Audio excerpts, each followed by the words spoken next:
Gather round, gather round, gather round. What's up, Rashad? Everybody in here. We're gonna talk for a little bit on who killed R&B and what is R&B. I want to talk to y'all. Go back and forth, see what y'all got to say about it. I'm gonna say what I got to say about it, and yeah, as people get in, we gonna have an exchange because I personally thought it was ironic that Diddy asked who killed R&B because on a for those of you who follow my YouTube channel or my podcast on Spotify and Apple Podcasts, Incense and Ashtrays. Earlier this year, I did a full breakdown on the destruction of R&B and how R&B was taken from us slowly over about a 40-year process. And I talked about how the beginning of the end of R&B was through Diddy at Uptown Records. And and I'm not saying it was bad music. It was the brother made some good music. You know what I mean? But that good music, for instance, a song like Real Love. Um Real Love by Mary J. Blige. That was really the first song to really put that hip hop hook on an R&B song and really go crazy. Before that you had the New Jack Swing that gave it a hip hop feel, but it still had the core elements of rhythm and blues. Things a intro, beginning, a bridge, a chorus. When you get to Real Love, that's when it goes from the musicality basically being wiped out to a 4-bar hook. And although What's the 411 to me was one of the greatest albums of all time, I'm not here to crap on the work. I'm here to say that it worked so well moving forward. The musicality was removed from R&B, and as the musicality got removed, it got replaced with more of a hip hop 4-bar loop feel, and that lowered the vibration enough for R&B for others to take over, and for white acts to then take our traditional style of R&B and do what they do with it.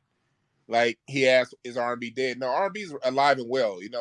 It's alive because you see Adele just bought a $58 million house here in LA, and so the fact that Adele can afford a $58 million house, that lets me know R&B is still alive.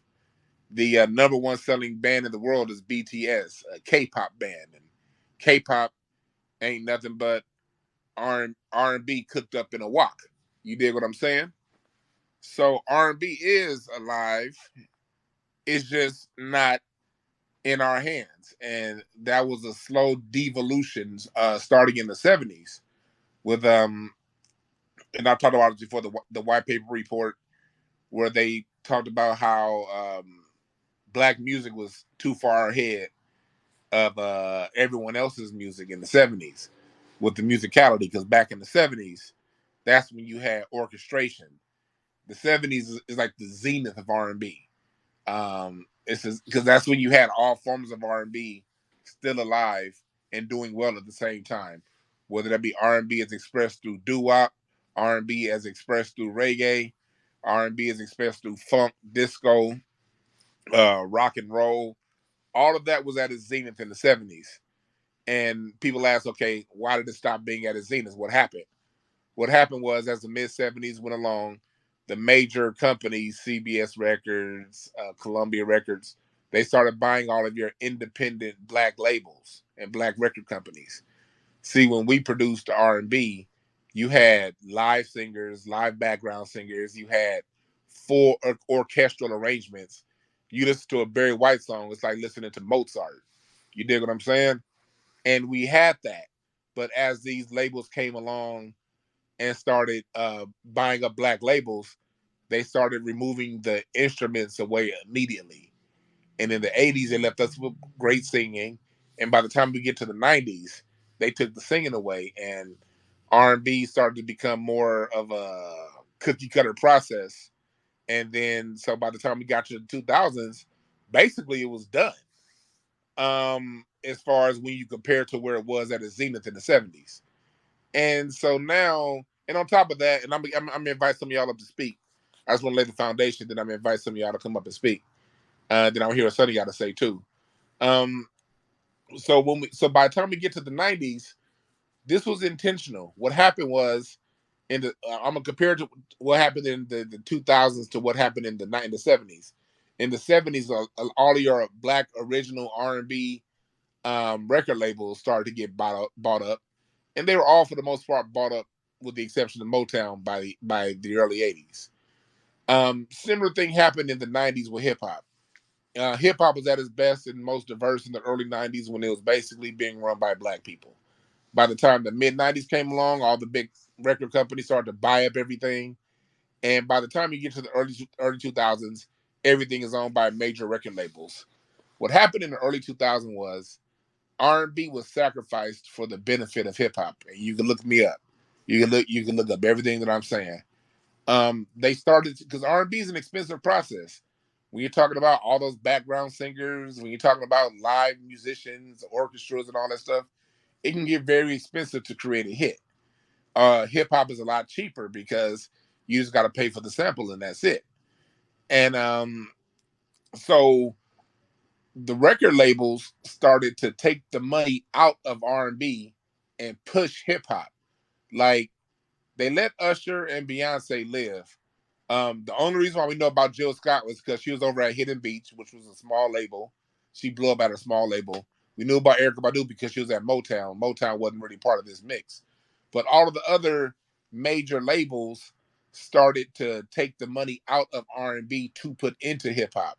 So careers like Eric Roberson, people like Ledisi, Layla Hathaway, their careers for the most part got sacrificed. You know, they didn't get the budget to really push their music, nor did they get the budget for it to be produced in the best way it could possibly be produced. While those budgets went to push more mainstream cookie cutter hip hop.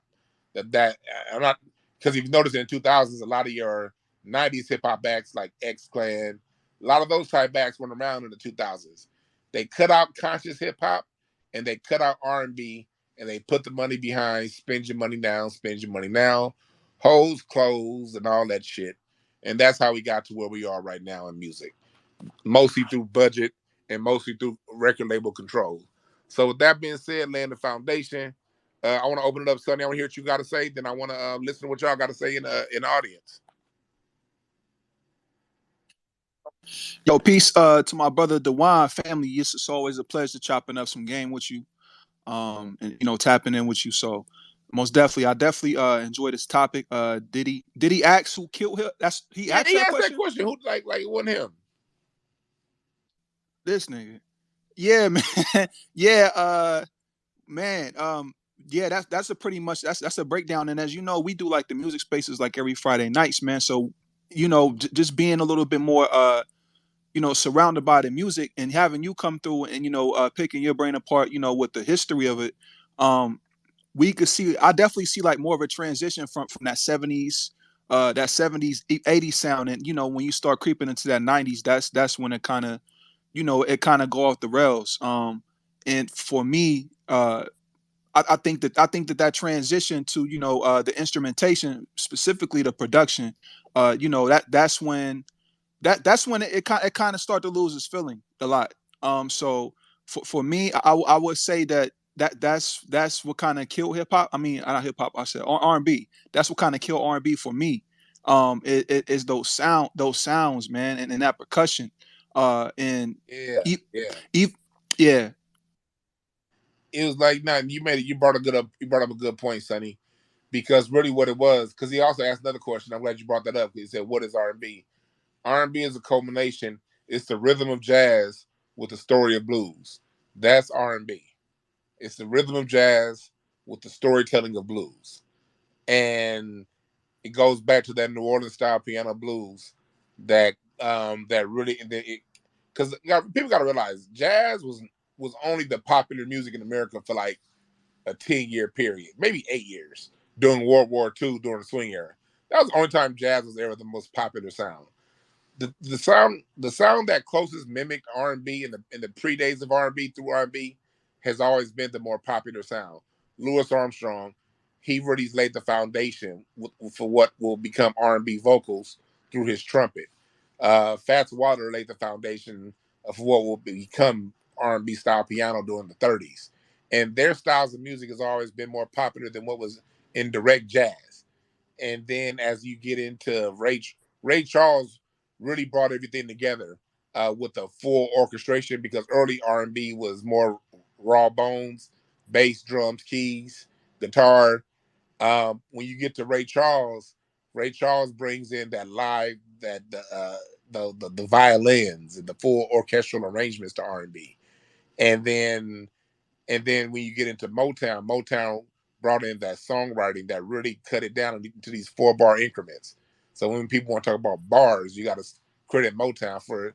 And Holland Dozier Holland, rest in peace, Lamont Dozier, who passed away last week, and their writing style. And so is that. So by the time you get to the 70s, you have lead singers, you have background singers, you have full orchestras, you have bass, you have guitar, you have a horn section, you have this grand, lush arrangement, and you had to have a singer whose voice was powerful enough to sing over all that. And that's where the talent had to come through. When they started cutting it in the 80s, you saw the first thing they took in the 80s, and I'm gonna get to my first speaker major. I just want to make this one point. When you get to the 80s, you hear the violins and the strings get taken out first. That the first thing they wiped out. That's the wind to the music. That gives the music the movement and the feeling and the emotion. They took that out first. In some of the 80s, you started hearing these more programmed sounds come in, but they would still layer it with a live sound. It wasn't just programmed, it was programmed sounds with a layer of live music on top. And as you get to the late 80s, you hear the live music get taken out and it's just the programming. And then, but you still have powerful singers. You still have Whitney Houston. You still have Stephanie Mills, Luther Vandross, Freddie Jackson. Go down the list, Alicia Myers. You can go down the list with the singers in the 80s. Too many to count. So Dwan, hold on. I can't breeze past that gem you just dropped, family. I can't act like you didn't just. You said that the strings were the wind to the music. Is that what you just said? yeah, because we got to realize R&B at its core, our black music mimics the 4 elements of life: earth, air, water, and fire. The earth is the drums and the bass. The air is your horn section and the singing. The water is your keys, and the wind is your strings. The strings swirl. They. I remember my father-in-law, Mr. Carmichael, Mr. James Carmichael. He's one of the greatest arrangers to ever put a pen to paper. Like just listen to one of his arrangements when you listen to Zoom. Listen to Zoom by the Commodores. He wrote that by hand. The orchestra parts, really the whole everything musically behind that. When you hear those strings come in, what happens to your emotions? Just sit back and think about it. What happens to your emotions every time you hear the Love Unlimited Orchestra start with Barry White and Love Themes? When it's just swirling. The song Wind Parade by the Blackbirds. Those strings. That's why when you fall in love with someone, what do they say? That person pulled my heart strings. Strings are emotion. It's the wind. And we as black people, we're emotional. So when we get that wind in our system, see, these things are going on behind us. Most people listening just hear the words, but your subconscious is picking up all of that live movement going on in the background. And that's why we as black people in the 60s and the 70s had a different consciousness about us. We were a little more awake. We were a little more aware of what was going on around us, because our music and the vibration was at such a high level. And that's why specifically when I always mention the white paper report, the government said we have to pull back. These niggas' music is too great, and it inspires them. It puts them on a certain vibration. We got to pull this shit out. So the first thing they took away was the strings, and that took the emotion away from our music. What is a love song without strings? I always say this is the test I like to give everybody using the same artist, and I'm gonna get to my speaker. Go back and just listen to Luther Vandross. Listen to his first few albums. His first few albums, he had Marcus Miller was the producer, and Paul Reiser was the arranger. Paul Reiser started out as a jazz musician in Detroit, who played trombone as a house musician with Motown, who went on to become one of the greatest. If you ask me, Paul Reiser he's a greater arranger than Mozart. That's his orchestration on Portuguese Love by Tina Marie. It's all Paul Reiser. So when you go back and listen to early Luther Vandross, did Don't You Know That?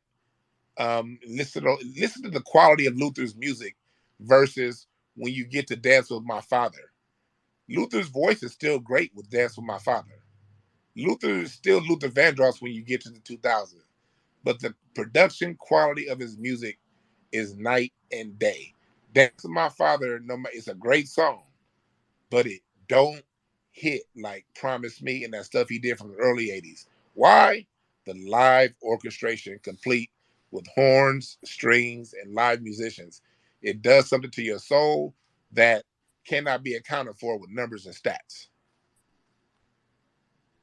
Dwan, you a genius, bro. Ah, shit, I appreciate that, man. Yeah, man. But I see we got Major in this. I want Major. I saw you Yeah. here for a while, man. What's up? What up, D? Man, shit, you took my brain all kind of different places right now. But just to go back to what you said at the beginning when you was laying the foundation of everything, I think R&B is not dead at all. Like you said, Sam Smith, Adele, BTS or whatever their name is, Justin Bieber. Like they all go double, quadruple platinum when they drop something. You know what I mean? So like, it's not dead. It's just not for us anymore. Um, But the thing that really made me think when you were laying your foundation was I always thought they kind of just took away the music because, like you said, it kind of opened up a different consciousness in our people, and we was moving a little different. We was loving a little bit more. It wasn't like all shooting and killing and fucking and baby mama and all that shit. You know what I mean? But when you was laying the foundation, maybe just feel like, man, was it capitalism that killed R&B? Like, was this the It, capital? They just try to make the cheapest product. They trying to get more out of their buck, or is it still the evil shit that's behind it? You know? it's both. I feel that. I told the story like if you ever heard of the white paper, the Harvard study, they have a book they put out, but that book only told half the story. I remember asking my father-in-law this question about that white paper report where they talked about taking the music out of R&B, and he told me something very interesting. He was down in Motown recording in the early 80s with Lionel Richie, and Dick Gregory came down to the studio with this big piece of paper, and this big report. And this report has been, and I've been trying to get Dr. Randy Short. He's been helping me try to find a copy because he'd be hard pressed to find this thing because it was a government memo that Dick Gregory got a hold of. And he took it down to Motown and he passed out to everyone because Dick Gregory said if he kept it, he was afraid that he'd get killed. But if he passed it along to everybody, they can't kill everybody. Um, my father-in-law said he told me he saw the report and he was like, I ain't trying to get killed, so he threw his shit in the trash. But it's a real report that happened, and it's talking about how we as Black people we respond to our music and our music because really our music is we gotta understand this, people. Music is a spell, and whatever you put in yourself under is going to influence how you live your day-to-day life. Drums are the heartbeat, they're the beat, and the drums, the drum set, the way we created our drums. So we got to realize as Black people, our drums is different. When we hear Fat Joe and these culture virtues talking about something, because one thing, once we check them and say, hey, this is our music, their next thing they're gonna say is, well, it's all African. Calm down, homie. What we did here in North America was we threw a whole wrench in the game. We came up and changed the whole game with the drum set. Yes, you see the rest of the world plays the drums a certain way. We put it all on one person. The rest of the world has multiple people playing different drums. Black Americans said, no, no, no, no, no. We're going to take the frontline instrument, take the kick drum. We're going to create a pedal. I'm going to hit that frontline bass with my foot. I'm gonna take the cymbals used. I'm gonna use my other foot, and that's the hi hat. I'm gonna take these Indian tom toms that we use as the natives that we are, and we're gonna mount that on top of the kick drum, and we're gonna take these cymbals that we used to crash together and hit them with our sticks. And that whole thing, and the snare drum, the snare drum, the snare drum, the snare drum. You don't. The snare drum is one of those things where, that when we divided the music up into 4/4 time, and using that snare on the 2 and the 4, and that's the beat. And since we came out with that, the 4/4 time has always been around, but putting it on a drum set that that hit the 1 hard with the foot, and the 2 on the snare, and the 3 on the foot, and the 4 on the snare, that changed the whole rhythm of everything musically, because all music centers around the drums. The drums dictate everything else going on. We changed the beat, and we created something that did not exist before we created it. Shouts out to Diddy Chandler, 1896. You can look it up. First drum set ever recorded. And so when we did that, that right there did something to us in our heart. That put us in sync with the land. The music is always in sync with the land. The land is what dictates how the music sounds. That's why I use this example. In New York, it's fast paced and loud because New York is a fast paced and loud city with subways and rude people. So the music is gonna be fast paced and loud. It's 10 million motherfuckers walking on one block. Versus LA is more open and wide. Sunshine. We in cars, cruising down the street in mile 64. We're gonna slow the beat down, and we're gonna use more synthesized and horns sounds because it's more of an open environment. The music, the environment dictates the sound. And so what that was doing as it started to open up in the 70s, you got songs like Isley Brothers Fight the Power. In the 70s, you didn't see these cake. It wasn't no Klan marches in the hood in the 70s. It wasn't no white supremacists coming down to the hood doing thing in the 70s because our vibration was too high. And that was through the music. Martin Luther King always said that the thing that kept him going was listening to Aretha Franklin. You know what I mean? And so they had to take that out. They had to they had to do that. If you look at pictures of black people in the 70s, it wasn't all that ratchet shit in the 70s that we see right now. Think about it. Just take a picture of black people in 1976 in any city in America. You don't see all that ratchet, Super dignified, bro. They were so dignified. Every picture, suits, button ups. You know what I mean? They looking clean. Hey, but D, can we call you professor, or we got to put a doctor, something on your name, bro? Like, you just can't be walking around Dwan. You got to be Dr. Dwan, bro. Like, you got too much. Come on, bro. You tripping right now. Yeah, this shit a masterclass. I ain't even going. Man, yeah, you done dropped so Talk many about it, gems. bro. This nigga said the win to the. I listen, and I'll be like on my metaphysical shit.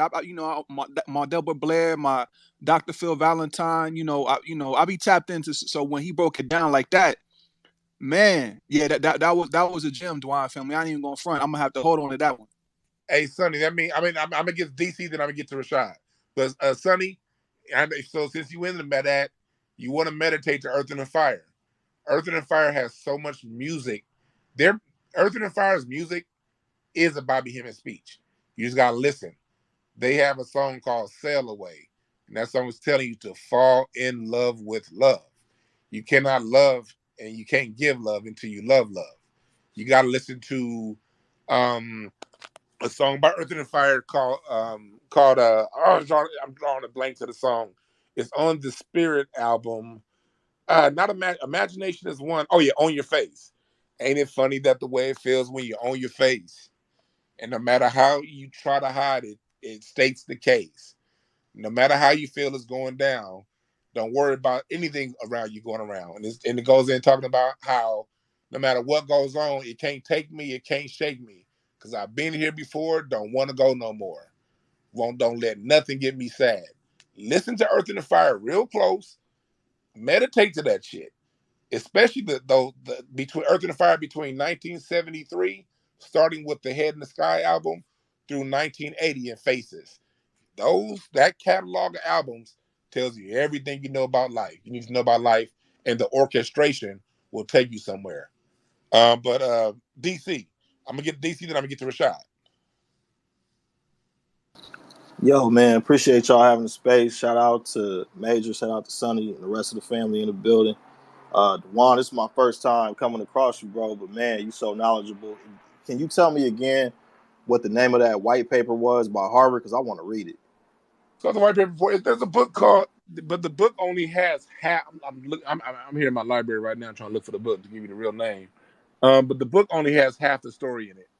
I'm looking for the. I've been on the case looking for the actual report because everybody I know that's told me about it that had it, they threw it away because they wasn't trying to have no police up in their shit. Just to tell you the honest God truth. But it's called the Harvard Report, and it's a black book with it says and it has Harvard in red writing, and you should be. Oh, here it is. Oh, I found it. I found it. Here it is. The Harvard Report censored. Dr. Logan. That only tells you half the story. That tells you what, because in that book they basically they frame it in that book of, oh, we just wanted to capitalize on black music.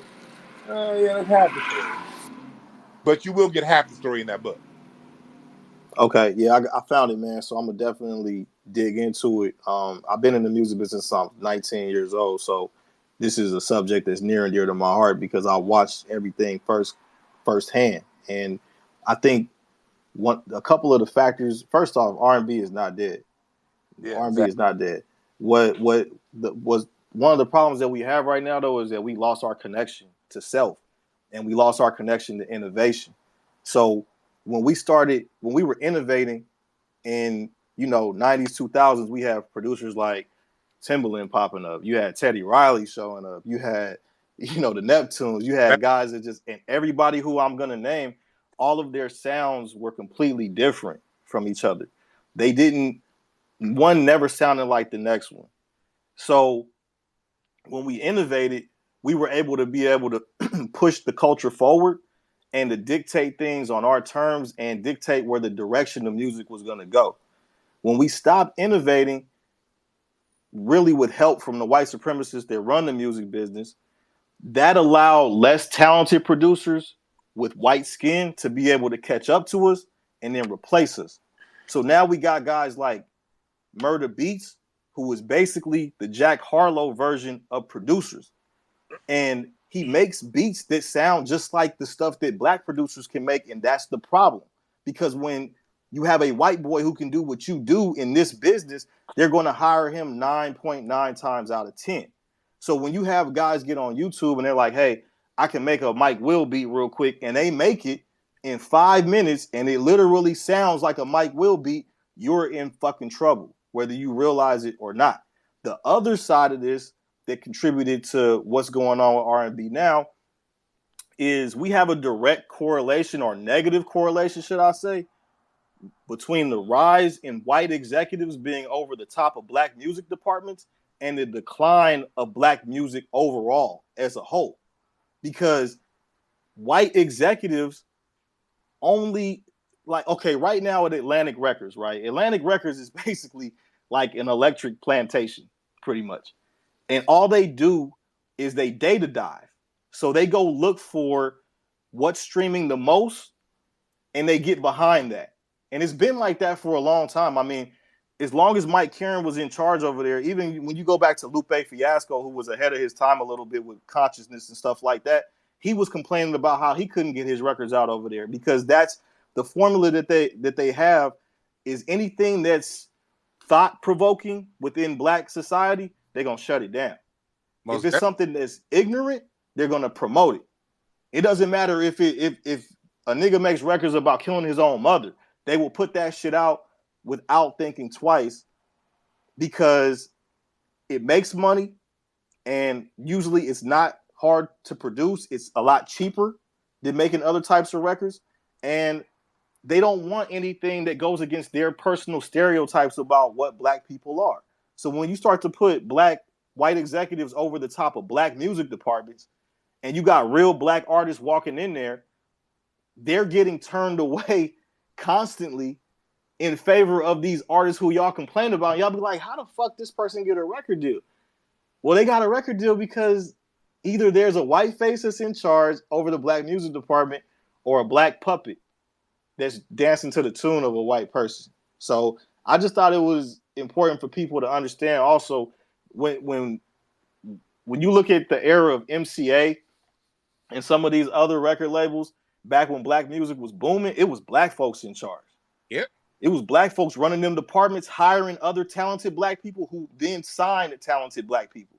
But when they started to run us out the game and they replaced us, I'm sorry if some of y'all in here and y'all offended, but they started replacing us with Africans and Caribbeans who don't share our culture, who don't tap into them gospel roots that we have and where we can really feel the music on a different level.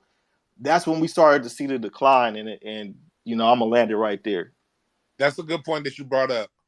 Because one thing about it with our music, we have to understand, black people, there's been a tug of war with our music that's been going on for about a century since the recording industry's been around. They'll come in and capitalize. We find independence. They find ways to cut us out that independence.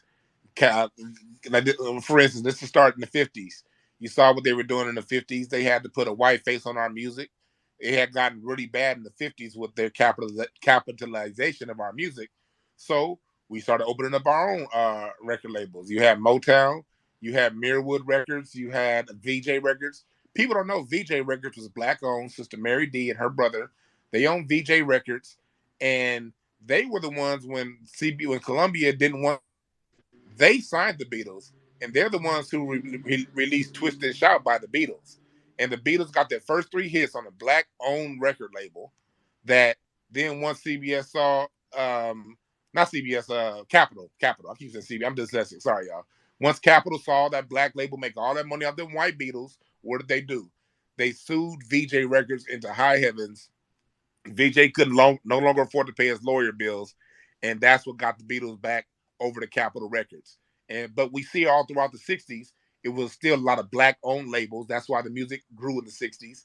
And then when you get to the 70s, you got Philadelphia International, you got all this black, you have Solar Records, and you have all this black-owned music that, again, started to get bought up one by one in the late 70s through the 80s. So that basically took a lot of the innovation out of R&B. Then when hip-hop came around, you had, again, black-owned hip-hop labels all throughout the late 80s, early 90s, diversity in hip-hop. Everybody got a sound. You know, you got the profound and the profane jumping at the same time. Mid-90s, they started buying hip-hop up one by one. It got to where it got us then. Now, we got the internet. Cool thing about the internet, we still get to listen, like my man J-Mo, Jarris Mosey.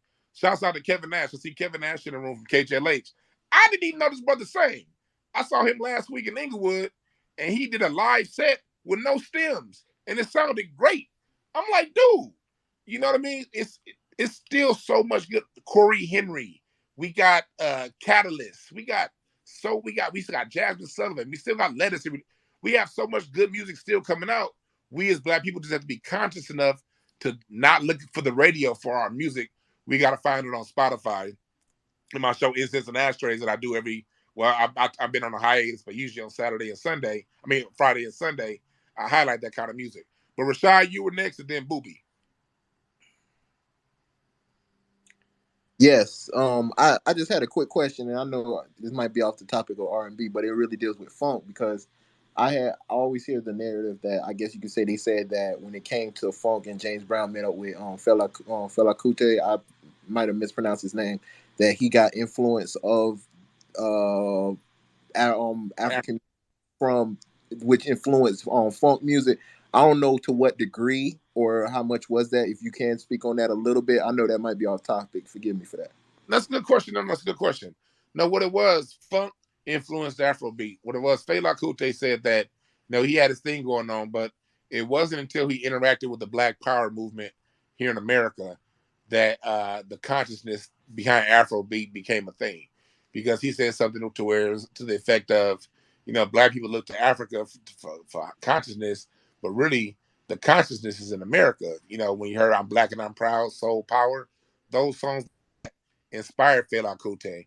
And you got to always remember this: the bands that anytime you see drums, bass, keys, a drum set, bass guitar, and some sort of keyboard, would that be piano or Rhodes or a keyboard, you're dealing with the Black American setup. That's ours, and that's unique to the Black North America. So when he comes to America and he sees he saw what Miles Davis was doing with Bitches Brew. Bitches Brew is what really set out the fusion movement. Black people gotta understand, Bitches Brew is one of the most important albums of all time. Jimi Hendrix was supposed to play guitar on the album, but he died. But Bitches Brew brought electric instrumentation into jazz because Coltrane had taken jazz as far as it can go acoustically.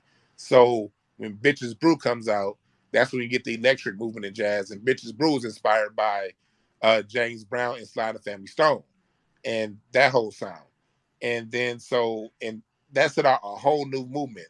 Bitches Brew set off what we now know as fusion jazz. It set off what we now know as Afrobeat and so many other sounds around the world. And so it was that combination. It was Fela Kuti coming to America, seeing what James Brown was doing, seeing what Sly and the Family Stone was doing, and Miles Davis, and he got that sound and put it all together. And then he put African rhythms with American instrumentation, and that's where you get Afrobeat. African rhythms with American, specifically Black American instrumentation. Booba, you were next. Oh, so it wasn't any. I'm sorry. I just want to make Go sure. ahead. Go ahead. It wasn't any influence from, I guess you say, African music on funk, because I'm hearing that.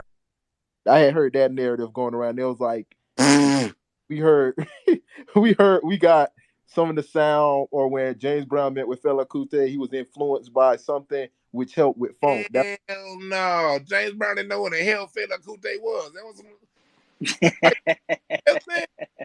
man. We gotta stop that shit. No, gotta stop that, man. We can't. Why all our music gotta be started from somewhere else, man? Like, come on, like that's crazy. Everything that we do gotta be coming from somewhere else. Like everything, bro. That shit's crazy. Black people, man, our biggest competition is ourselves, man. In church, if R&B, the only thing our music is influenced by is church. All the music come out of the church. The church is where you learn how to become a musician. I played the drums in church for 20 years. The church is where it's the only place you can go as a 7-year-old, 8-year-old, barely picking up a pair of sticks. You can at least get on the drums for midweek Bible study. And that's where our music comes from. That's the competition. Wasn't nobody listening to. He didn't know who the hell Fela Kuti was. Yeah, no, it's the other way around, brother. But I'm glad you asked that question. That way, so we can clear that up. But I see, Booby, you got your hand up. Yo, peace to you, brother Dwan, brother Sonny, peace to your family, to the whole stage. Nah, man, yeah, for me, man, R&B is dead, man. That motherfucker dead as hell. And the reason why I say that, because it's not based in Black Americanness no more. You get what I'm saying? It's not based in that no more. So to me, it's dead. And like when Brother Major was naming some of the R&B artists that we have, 5 of them motherfuckers were white. So you get what I'm saying? That's how I look at it. If it's not based and rooted in us, you know what I mean? I feel like it's dead. That's just me personally. And then also you have the growth and popularity of, hip hop rap or whatever. So, that helped contribute to the, the downfall of it. But yeah, man, when you got all these other white people, all these non-blacks participating and singing it, that's why it don't resonate no more. It don't sit with us like it used to, because none of our people are in, you know what I mean? It's not happening like that no more. You got artists like, especially the R&B artists, they damn that doing hip hop, you know what I mean? They damn that doing rap records. So if it be everybody on auto tune, not everybody. So yeah, man, but it's not based in us no more. So that's why I feel like it's dead. That's what I feel. And I hear that point of view. The way this is what I offer as a point of view, just for people out there who just listen to me real quick. As far as how I look at it, I always draw a distinction between what they putting out and what it is. They never gonna put out the authentic version of nothing. You know what I mean? Even when we get to the R&B of the early 2000s, when we were still the face of it, you can't I use him as an example all the time. And he made some great music. Like Usher made great music, but when you compare that to what they was doing in 72 to what Philadelphia International was doing, Teddy Pendergrass, it's almost 2 different forms of music. You know what I mean? The devolution started with us. It started, I look and going back to Diddy.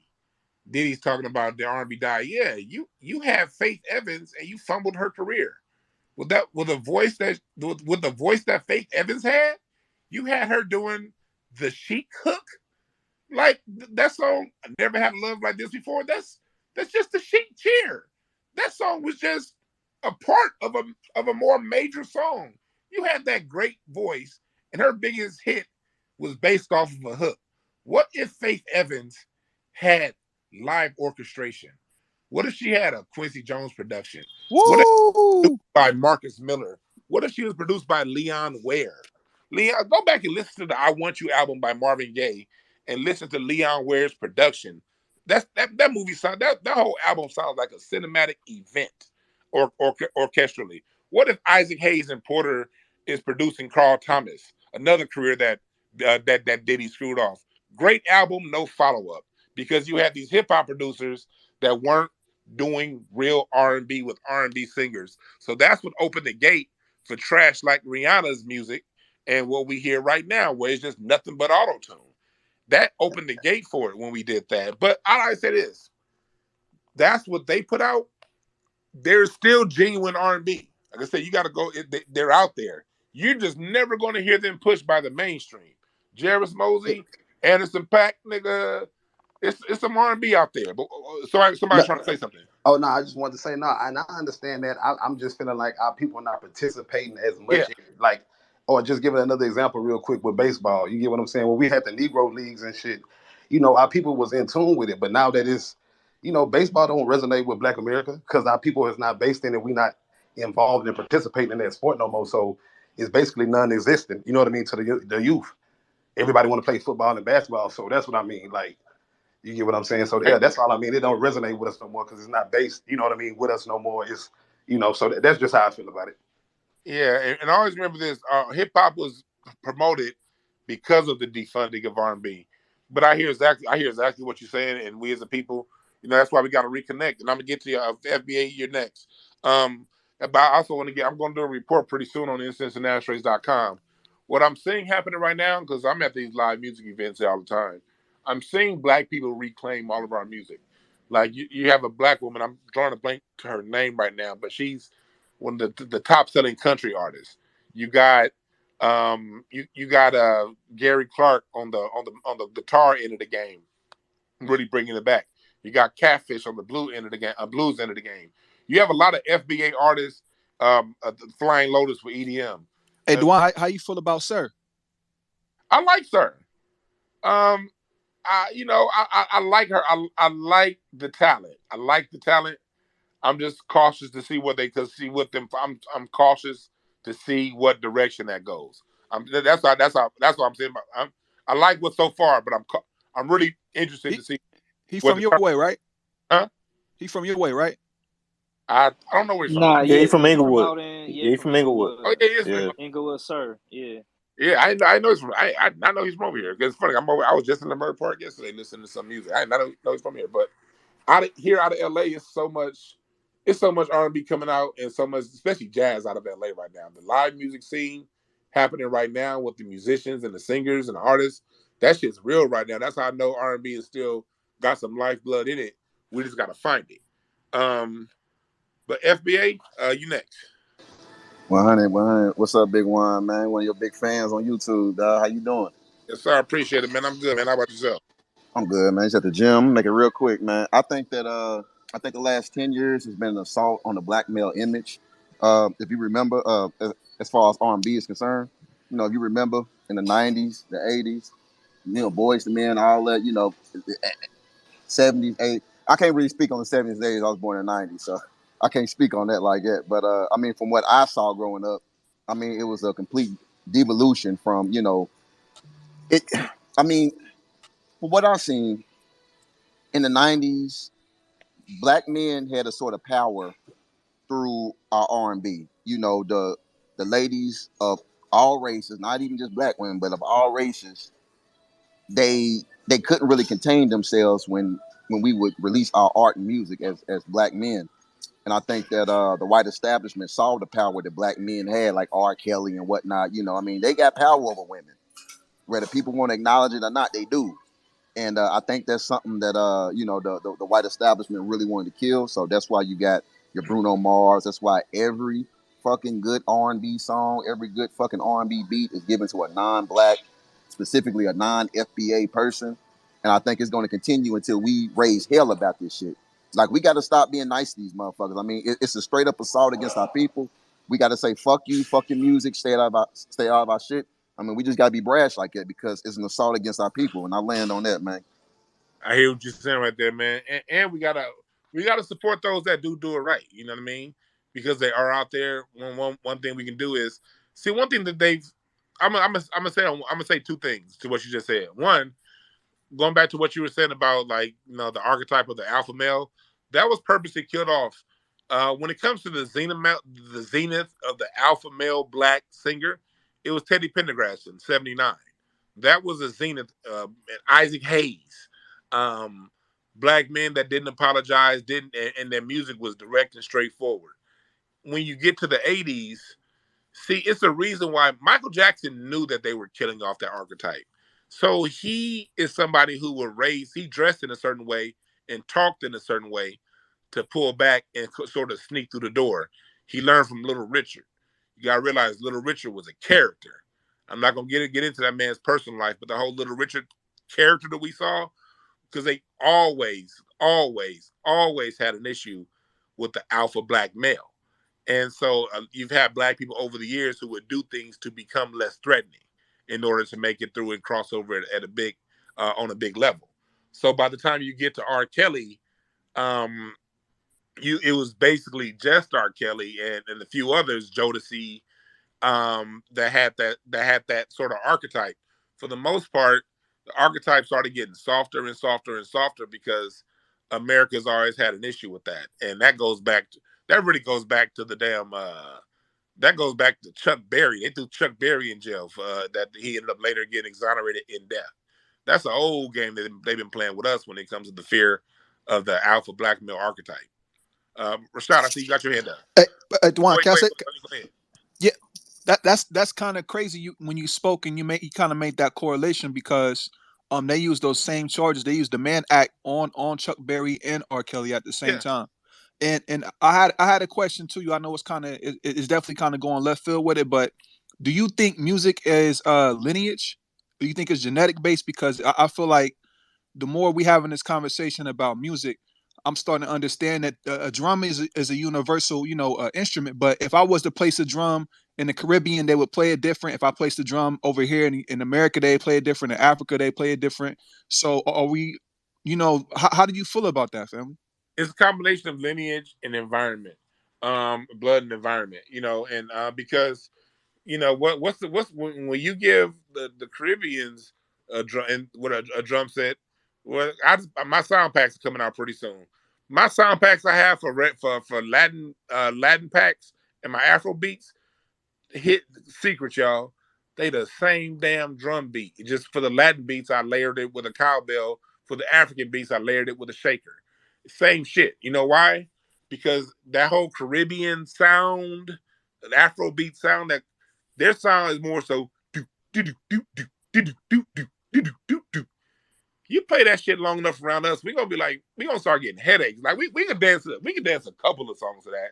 But FBA's after too much do do do do do do do 7 minutes of that shit, we be like, all right, nigga, turn on some goddamn Timberland, please.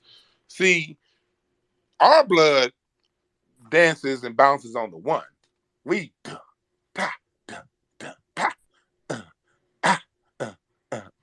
See, I always know this thing is a drummer when I'm on stage, and I used to test this out. I noticed this in my late teen years playing for church. However I divide my kick drum and where I place the snare dictates how everybody moves.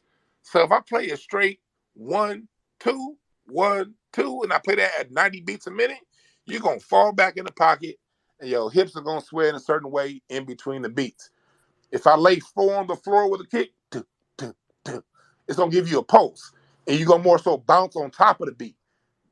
Hence disco. The difference between disco and funk. The original funk bands were also your original disco bands. Same bands, different feels. Disco's a little faster, 4 on the floor. Funk's a little slower, 1 in the 3.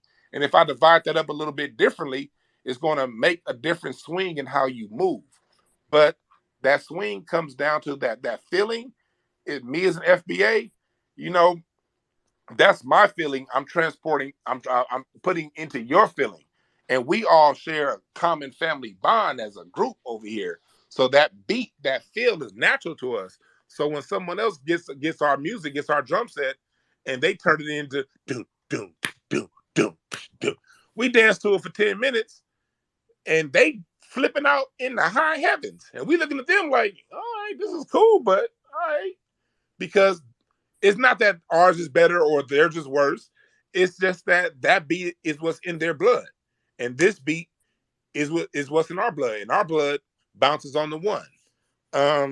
But Rashad, you had your question. You had a hand up. Yeah, it was something that you had said on one of your shows about how we get a lot of times we get the misconception of, I guess you could say, gospel music was like I guess you say predated or influenced a lot of like the R&B when it was like the other way around. And I might be quoting how you said it, but it was something on the lines of how R&B music influenced like how gospel music is played for the most part.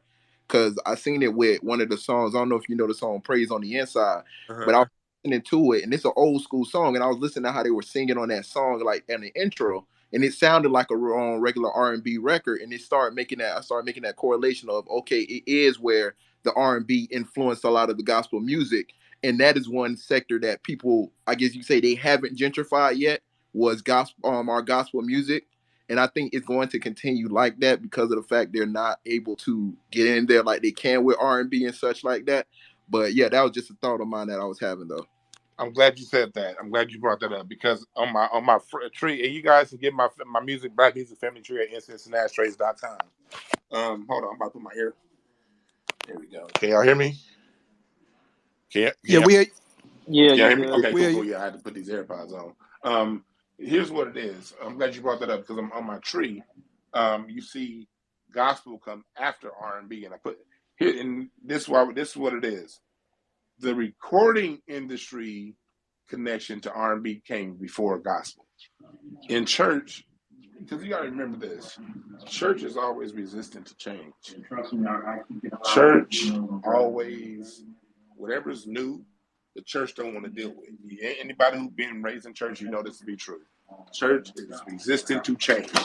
So church was doing a lot of the stuff more bluesy style, more old school style, and those same church musicians would also play at the juke joints. So at the juke joints is where church musicians got to become more innovative. You didn't get to become more innovative in church. You became more innovative on Saturday night at the juke joint, and then those innovations you brought back into church, which usually the church at first is going to say that's devil music, and then 10 years later the church is going to accept and act like it liked it all the way along. That's just the hypocrisy of church. But there's always been a synergy. We gotta remember when it comes to a lot of us stuff for Black people, we're not a linear people. That's the way the European breaks things down, like 1 through 10. Most of the time, it's a synergy. It's a push and pull. On one hand, church provides an environment for young people to learn instrumentation and learn how to become a musician, but church is also hesitant to change. So it's the R&B. It's the secular side where the innovation comes from. And then after that innovation has been popular for so long, it then gets brought back into the church. And that's the synergy between the church and R&B music. It's always like kind of a push pull back and forth. It's almost like a chicken and egg conversation. But church is where we go to refine our sound and keep our sound, and the secular is where we go to advance our sound. But DC, you had your hand Hey, up. Go ahead. Go ahead. Oh, my bad. Go ahead, DC. No, you go ahead, bro. I'll go after. No, I was going to say something to Sonny's. I mean, I felt everything D was talking about, but I mean, I feel like it is lineage. I always felt like our heartbeat a little bit different than everyone else. Like our pulse is a little bit different than everyone else. So, like, if you could be from Houston, you could be from LA, you could be from New York, you could be from Atlanta, Detroit. Man, all our shit is all the same. It might be a little slower. We might say something a little bit different, but that shit is just like in our blood. Like if you bring a Cuban over here, they still go do that doom, kadoom. They go do all that. You know what I mean? Like it's just, I think it's the way we walk is a little bit different. The way we talk is a little bit different. Like everything you can tell. Like that's how people be walking around like Nigerians and stuff, be acting like they us. We can see it's not just the hairlines. We see how y'all move. Like y'all move a little bit faster or something. I don't even know how to call it, but y'all not moving like we. You get what I'm saying? Am I making any sense though? No, you're making perfect sense. That's why I say it's not an either or, it's a synergy with us. Yes, it's in the blood, but it's also the environment, because going back to what you said, you brought up a good point. In Detroit, look at it. Funk, although James Brown started it, although Sly and the Family Stone, it started as a mixture between James Brown and Sly and the Family Stone, sort of a polygenesis at the beginning of funk. It's really, Ohio is really where it took off. Ohio really has its own sound. Detroit has a distinctly different sound. Memphis got, and same thing with musicians. If I got a musician and I know he coming from Memphis, he coming from the South, he gonna have more of a laid back pocket. To give you an example, that early Outkast, that Southern Playalistic album, the bass lines was real laid back in the pocket and relaxed. If that same bass player, that's the reason why Larry Graham had to come out of Oakland. His bass style, that thump, he invented the thump bass, and that's Drake's uncle for people who don't know that. Larry Graham is one of the most important figures in music history, because when he came in with that more aggressive bass play, that thump, and that kick, and Louis Johnson from LA on bass, that's something that probably could have only been innovated here on the West Coast, because the West Coast has a different feel, a different thing to it. So, and then versus Philadelphia has another sound that's very soulful. Patti LaBelle, D'Angelo, Jill Scott. It's the reason why Philadelphia got so much soul, versus a New York style is going to be more aggressive. Go back and listen to BT Express. Here comes the Express, BT and D Train. It's the reason why the best two funk groups out of New York is named after trains, BT Express and D Train, 10 years apart, but both have more of an aggressive sound because of the environment.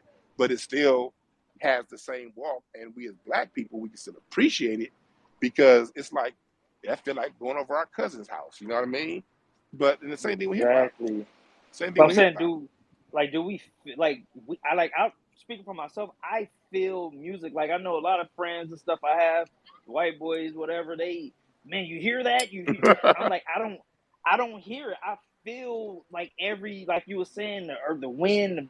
When you were saying that, boy, you like tapped in, because I'm like, man, I've been feeling that my whole life. I feel the music. I don't listen to it. You get what I'm saying? Because music is a feeling. One thing I learned early on the drums is, it's not about what you play, it's how you play. It's the feeling. Let's go back to Count Basie. Count Basie used to always say, man, look, y'all can play whatever you want to play. That shit just better swing. George Clinton, you play whatever you want to play, but it got to be funky. Same thing with James Brown. It's the feeling. You could be a little late. Miles Davis used to always say,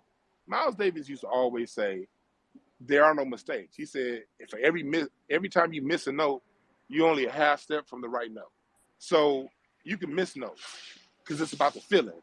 It's something Barbara Streisand said about Maurice White. Maurice White produced one of her albums, because in the early 80s, what happened was all of your great producers out of the 70s that produced black acts, the record industry didn't re-sign those black acts and had those black producers produce white acts. That's why you have Earth, Wind, and Fire. Literally, the reason why Earth, Wind, and Fire, Phil Collins was so great, because he literally has Earth, Wind, and Fire playing for him. Earth, Wind, and Fire was the music behind Phil Collins. You know what I mean? Chic was the music behind Madonna. And Maurice White was some of the music behind Barbra Streisand. But Barbra Streisand used to always say, I would always be confused by Maurice White, because he would always say the lyrics don't matter, and she could not get it. Like, as a white person, she's thinking every word matters.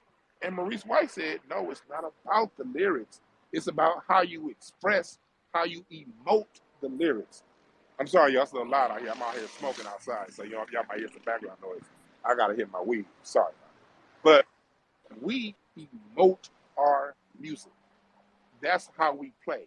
It don't matter if you hit the right note. It don't matter if you go back and listen to the song. I was recording some tracks in the studio a couple months ago, and I was dubbing over some music, and I was tracking some of that Parliament stuff. Man, some of that Parliament stuff will come in at 115 beats a minute. 4 bars in, it's down to 108 beats a minute. Then it speeds back up to 113. There wasn't a damn thing quantized about that. The time kind of wavered, but you don't notice because the feeling is right. So you right, my brother. You on point. That's who we are as a people. We feel the music. which is why they took the strings away, because the strings introduce and open up your emotions to feel the music. So they had to take that shit away. DC, I think you had your hand up. Yeah, man. No, I'm just trying to build on what y'all were talking about, because like what Major was saying, I mean, it's absolutely true. Like, it correlates with that statement that I made about the rise in white executives, and then you see the death of our music. They can't feel. So for them, our culture is a math problem. That's how they figure out what to sign. It's based off of math. It's not based off of feeling whatsoever. That's so true. So, you know, that's just the way they look at us. We're on a spreadsheet for them. But, you know, and then we talked about like the energy in the music and the feeling. Like, I remember I was DJing. This is probably like 2015, 2016. I forget what year BMF was out. But around that time, it was a lot of dark ass trap music that was real popular, you know, with BMF being the biggest record of that little run right there. And Lex Luger was like the biggest producer of that little stretch. And I remember being in the club, and I'm DJing with Mark the Spot, because he's who had put me on. And it's him. Yeah, so it's going up. But then I just noticed that it was dark in there. Like, we had run through the Rick Ross set and everything, and then we kind of got down to some of the lower tier trap records, and everybody was in there, but nobody was moving. You know what I'm saying? It was just a weird energy in the room. And then he flipped the whole club on his head and started playing Michael Jackson. I was just about to say, and did he play Don't Stop Till You Get Enough? Come on, man. We dropping PYT, we dropping everything. Yep. And all of a sudden, you watching the club, boom, go up. Whole spirit go in the club, go up. And that's when I realized, I was like, oh, it really is a spirit. It really is. What you put, like, some of y'all don't even realize it, though, but like with Kanye, look at what side of the keyboard he produced from before his mother passed and after. Everything from the time that his mother passed came from the left side of the keyboard. Everything that happened, after it was on the left side. Before, when he was Happy Kanye, it was on the right side of the keyboard, the middle of the keyboard. And that's because it's an energy. So his energy overall, like the records he's putting out, is really telling you where his head is and how he feels. What he tells you out of his mouth doesn't matter. The art is telling you, like, why you got all these dark ass sounds in your music, bro? Because that's where your heart and soul is. So, yeah, I just wanted to chime in with that a little bit. That's a good point that you bring up. That was a bar. Because, like, when you brought up the Michael Jackson point, the reason why you gotta realize people don't understand the sauce that went into Michael Jackson. All right, let's just explain some of the ingredients into that Thriller and Off the Wall album. You got people like George Duke on keyboard, Joe Sample. You got Tom Ford arranging the horn section, who was he was the original, and he also arranged horns for Earth and Fire after Charles Stepney died. You have Tom Ford arranging horns. You have Greg Fillinganes, the most recorded artist of all time on keyboards, who changed Can't Help It from a Latin feel to what you hear right there. That was all Greg Fillinganes. You had Wah Wah Watson on guitar. I mean, the original Wah Wah Watson on guitar. You had Louis Johnson on bass. These main names may not be much to people who aren't really into the music, but if you're into the music, you're talking about Magic Johnson, Michael Jordan, Tom Brady. I don't want to use this white ass. Warren Moon, Bo Jackson. These are the people that he have as musicians, and you have Quincy Jones, aka Phil Jackson, coaching this whole thing. The same Quincy Jones who revived Frank Sinatra's career. People don't realize when so you had those elements that went into the sauce. And James Ingram writing some of the music. Patty Austin on background. My aunt Mornette, she sang. I'm going to interview her pretty soon. She was the one singing on the background of We Gonna Answer for Once and For All. What were they saying on Want to Be Starting Something? Because she was one of the background singers saying Mama Say, Mama Sa, Mama Tu Stop. We're going to have an interview the next couple of weeks so we can clear that whole air out, what they were saying. But in that environment, it's such, you got to look at the sauce. Looking like this when it comes to music, people. It's like food. And, McDonald's is always going to have more sales than Ruth Chris. You dig what I'm saying? But McDonald's is a process.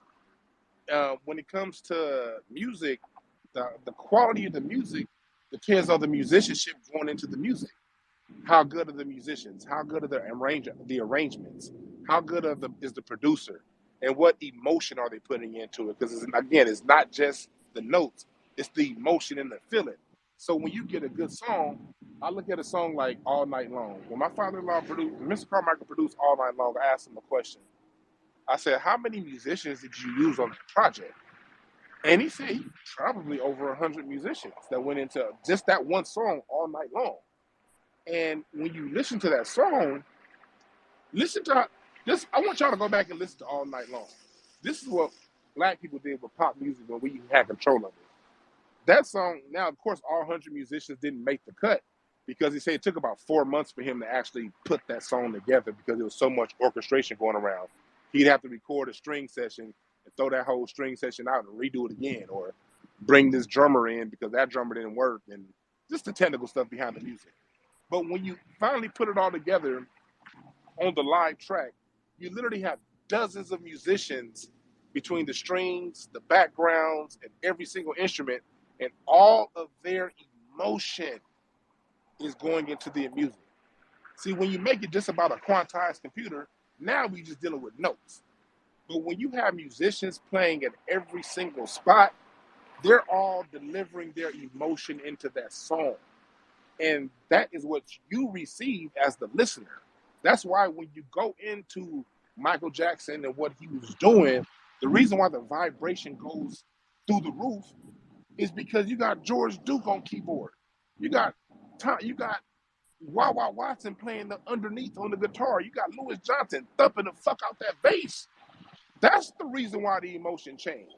Because of the emotion and the love put into the music. And that's what's missing right now, the love. Our music is a love note. That's what we got to remember. Our music is a love note. We live in the universe of vibration and sound. Everything is vibration. Everything vibrates. Grass vibrates. Cement vibrates. God damn it. You know, ladders vibrate. Whatever the hell, whatever you see in front of you has a vibration to it. And music is a sonic interpretation of that environment. Go ahead, brother.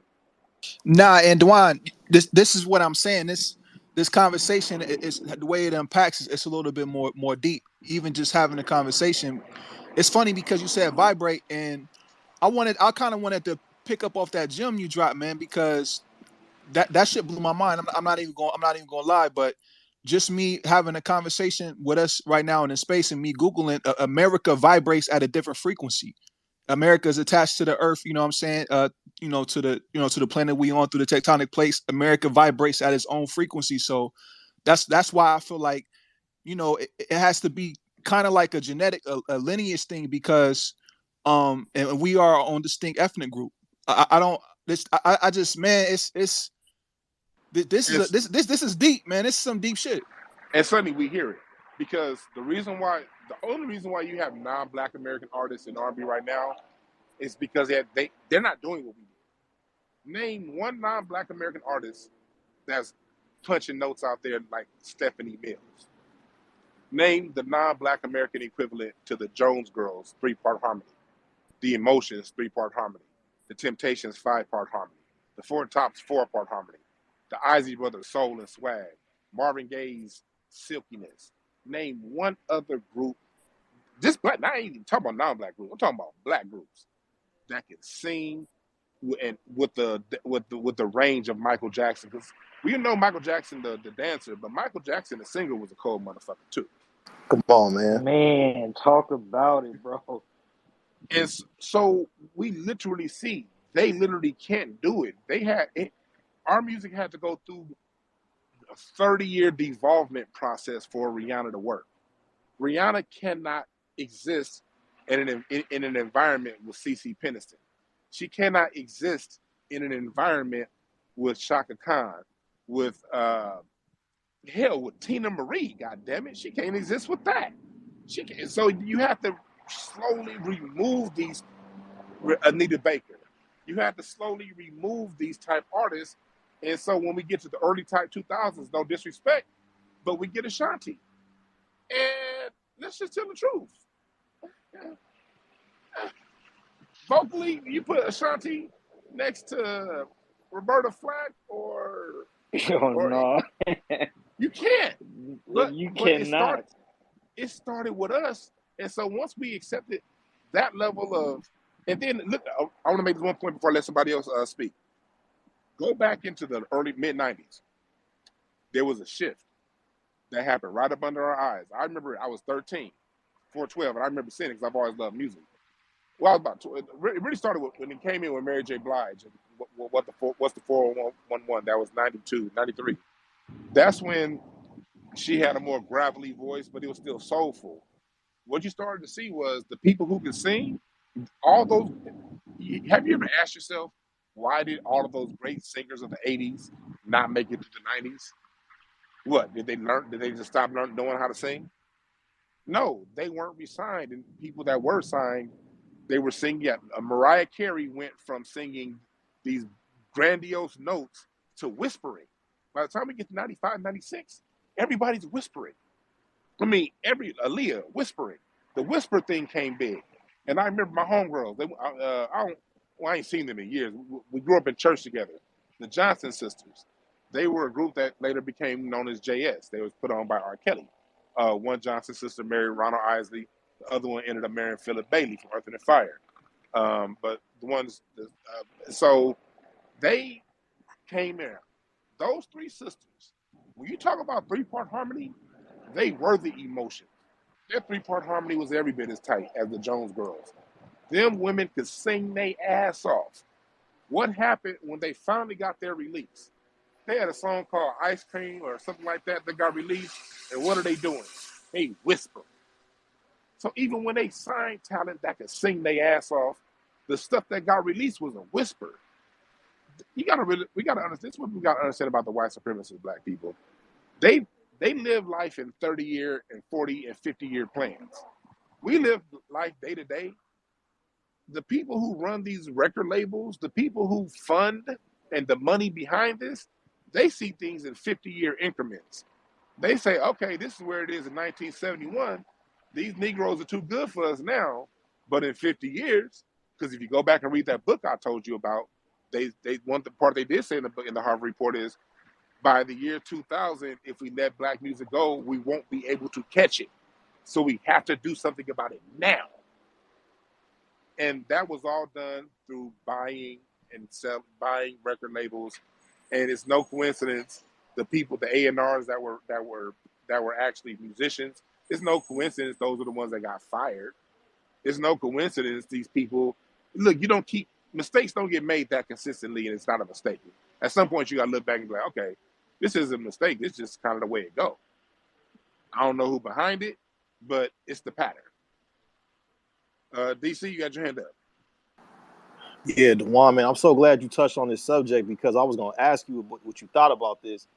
Because the way that I know that the plan was to destroy us, and it came from the very top down, was it all fell into place too perfectly. When I looked at the way that they consistently tried to remold the image of the black man from being a stand-up man to being a thug, to being a drug dealer, to being all these different things, and how that kind of ran alongside the way that we made our records, we started to devolve in that way as well. So I was going to ask you what you thought about that, because in order for us to tap back in, in order for us to be able to tap back in as black men, and especially on the R&B side, my theory is that we're going to have to get back to loving our women openly on records.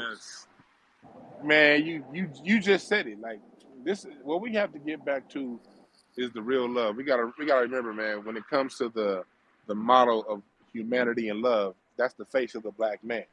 Don't never forget that. You gotta when you go back and look at some of the oldest statues of the heart, when they had that scale with the heart and the feather. Before the feather, there was an afro on that scale in place of the feather.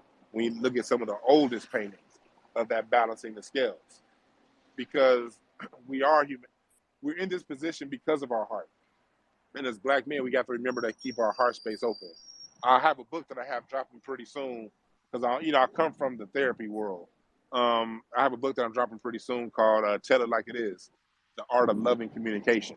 And in this book, I'm explaining to people, to men, women, and children, how to speak to your family, how to speak to your people you know with love.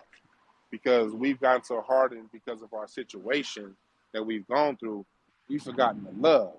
And then what happened when hip hop, it started when the Chronic dropped. I remember, I'll never forget when Tupac hit big with All Eyes on Me. Everybody at that point on wanted to be gangster. It was like singing. You think it went, what the fuck you doing singing to a beat? Blah blah blah. You know how Cass was talking in the '90s, and you have some of the best singers alive that are rapping right now because they don't want to open up that heart space. And but the thing about it is this: if our music is in that heart space, we ain't got no choice but to tap in. So if you take it away socially by making the external conditions hard, putting negative images up on TV, lying through the lie of omission. Remember, the lie of omission is the most dangerous lie of all because the lie of omission makes you think you know something. But if I tell you a quarter of the truth, and that quarter of the truth is you ain't nothing, you ain't this, you ain't built nothing, you ain't done nothing, and I leave out the other 75% that says you built everything, and matter of fact, you the battery that drives this country into what it is. If I leave that out, I'm going to make you feeling like you that quarter of what I taught you. So when it's all a stew, man. It's never one thing. It's everything at once. We got to always look at it that way. It's everything at once. It's the imagery in Hollywood. It's the education. Look at before Brown versus Board of Education. When we taught ourselves, we were inventing air conditioners. We were inventing elevators. We was inventing cars. We was inventing airplanes. We literally invented all this stuff when we taught ourselves. My 3 times great granddaddy invented the automatic railroad crossing. That come out of black people. So, and that was what we taught ourselves. So when you add the fact that we now send our kids to go learn from them, and we don't balance that with knowledge itself, and then you take away the love out of the music, and then project this imagery of hyper masculinity. I won't say toxic, but I'll say hyper masculinity. You project that image with the omission of the heart space and the love that we all have. How do we know we have that? Because when we produced our own music, we gave y'all Marvin Gaye, we gave y'all Al Green, we gave y'all Teddy Pendergrass, we gave y'all Jodeci, the Boyz II Men. Think about this for a second, black people. When was the last time we seen a doo-wop group? A group, 5 men, 5 women singing in harmony together. Think about it. Like, it used to be, when we were growing up in the 80s and 90s, you had your choice between which R&B. Oh, did you like Boyz II Men? Did you like Jodeci? Oh, you may have liked Mint Condition. Oh, you may have liked, it was a variety. In Vogue, as a young boy, we was arguing who was finer, In Vogue or TLC or SWV or Escape. It's like you had somebody to get horny to as a child, a group of women. You got to pick which one was your favorite. These kids don't have that. You ain't seen groups in 20 years. What, the Migos? That don't count. I'm talking about R&B. 5 black men on stage together singing as one. 4 black women on stage together looking divine and beautiful in their dresses with their hair done right, nails right, singing harmony and singing a love song to a man.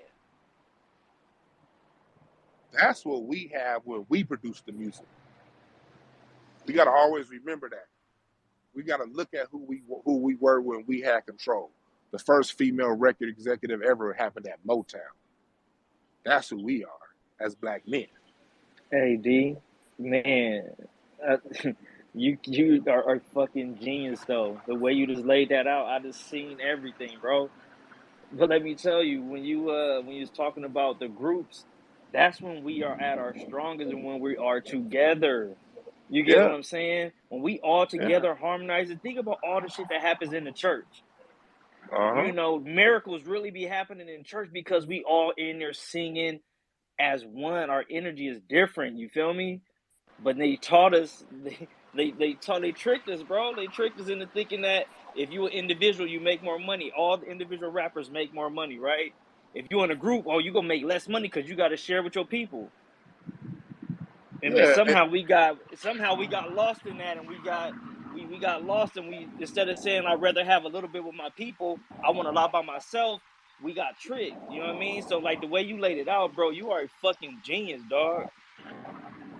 Yeah, and DC too. I kind of want to Veggie, back off of what DC was saying. DC was saying that, that's why it's a little bit more deeper in perspective when we just having a conversation about music. This is the culture, and the culture is reflective of our life as a people. So we could make a cross reference between the 70s and the 80s R&B and soul music, and we could look at the correlation of relationships during that time versus relationships that's going on right now during this time and era, where we got the modern woman and things like that. And growing up in the household, you seen, your big mama and your granny and your grandpa, they was slow dancing in the kitchen sometimes when they was cooking. And you was growing up in a household with black love and stuff like that, and the music that we get right now is reflective to these relationships. I be like, damn, I done hopped out the game a little bit early, Dwan. I've been with I've been with my old lady for a little minute, but to my brothers, what I'm saying, and I'm talking about my real life brothers and my other brothers, that I got. I be like, damn, they be out here, they be telling me these dating stories, Dwan. I be like, damn. Man, I'm so glad I married, bro. I look at these dating stories is crazy, man. Look, it's funny you say that because I look at some of my dad. I got the best dad ever. If y'all follow me, if y'all watch that show Craig Facts that I'm on, we did an episode with our fathers. And if y'all want to know who my dad is, y'all go look up that episode on Craig Facts with my dad and his dad. And I just took my dad. That's when I was in the Matrix on your last room, Sonny. When I tried to speak but I couldn't speak. That's because I was at a Funkadelic concert with my dad, and they were just getting ready to get on stage. But anyway, I'm telling you something my dad told me. Because my grandfather, who just passed away last month at 98 years old, rest in peace, Poppy. Poppy was a hard man. Poppy was hard. Like, he was one of the born in Grace, Mississippi, had to leave Mississippi at 13 to come to L.A. because his uncle got trampled by horses. So he was that level of hard. You know what I mean? When my grandfather was training the replacement for his position at work, he kept calling the dude a stupid motherfucker.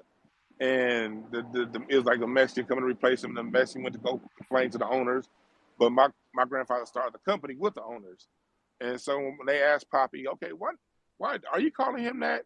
My grandfather said, man, I didn't call that stupid motherfucker a stupid motherfucker. True story. That's my grandfather. So my father didn't really learn how to love from my grandfather. My father always told me he really learned how to really love on my mom from listening to Smokey Robinson. But listen to Smokey Robinson's lyrics. He got a song and the music that he wrote. When the hunter gets captured by the game, a song about pursuing a woman, or in their case, the marvelous singer, and then pursuing a man, you in pursuit, and then you end up getting caught up. Songs like Danger, Fork in the, songs like Ooh Baby Baby. Like my dad literally said, songs like Easy, Agony and Ecstasy. That's a song about cheating. My dad really said he learned about a lot of the pitfalls that can go wrong in a relationship through listening to Smokey Robinson. If anyone ever met my dad, you would think that he was raised by an affectionate person. No, in the hell he wasn't. My grandfather was raw. And my grandfather started calling me the fat motherfucker when I was 3. Nigga, do y'all know? Because my mom is light skinned. My grandfather called my mom the zebra. He'd be like, oh. And I didn't know what he was talking about. I'm like 5 years old. I'm like, I see my mom coming up. My grandfather like, the zebra's here to come get you. I'm like, who the fuck is the zebra? I'm 5. I don't know what that means. So my father really learned his words through listening to Smokey Robinson. Thank God Smokey was around and he wasn't listening to Shody Law. You dig what I'm saying? That right there could be the delicate balance between how things turn out. If you don't have direction in something and you're in. See, as young men, we learn from the men of our environment. That's natural. And even when we have fathers, even when we have active men, we still get taught from other men. It's very common in the traditional societies to send your son off to another man so he can teach him his particular skill and trade. So that's just the communal people that we are.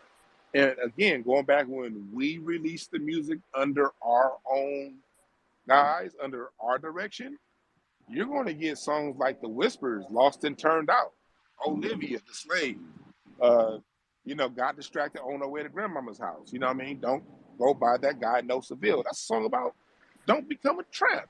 We were singing about human trafficking before that became a topic. That's who we are. We were singing Family Reunion by the OJs. You know, we were singing Come and Talk to Me by Jodeci. I really want to meet you, girl. I really want to know your name. You know what I mean? That's what we were saying when we controlled the music. And we need that. That's why those people got in the way and did what the fuck they did to take that away from us. And so what we see by extension now, what's going on in radio stations around, you basically see black people getting removed out of radio. If it's a white-owned station, if you're in New York, LA, and it's coming all the way down south, you're going to have non-black people giving y'all the music. The only place we get black DJs here in LA is KJLH and KBLA, but KBLA is more talk. But if Stevie Wonder ever sold that, we don't know what's going to happen.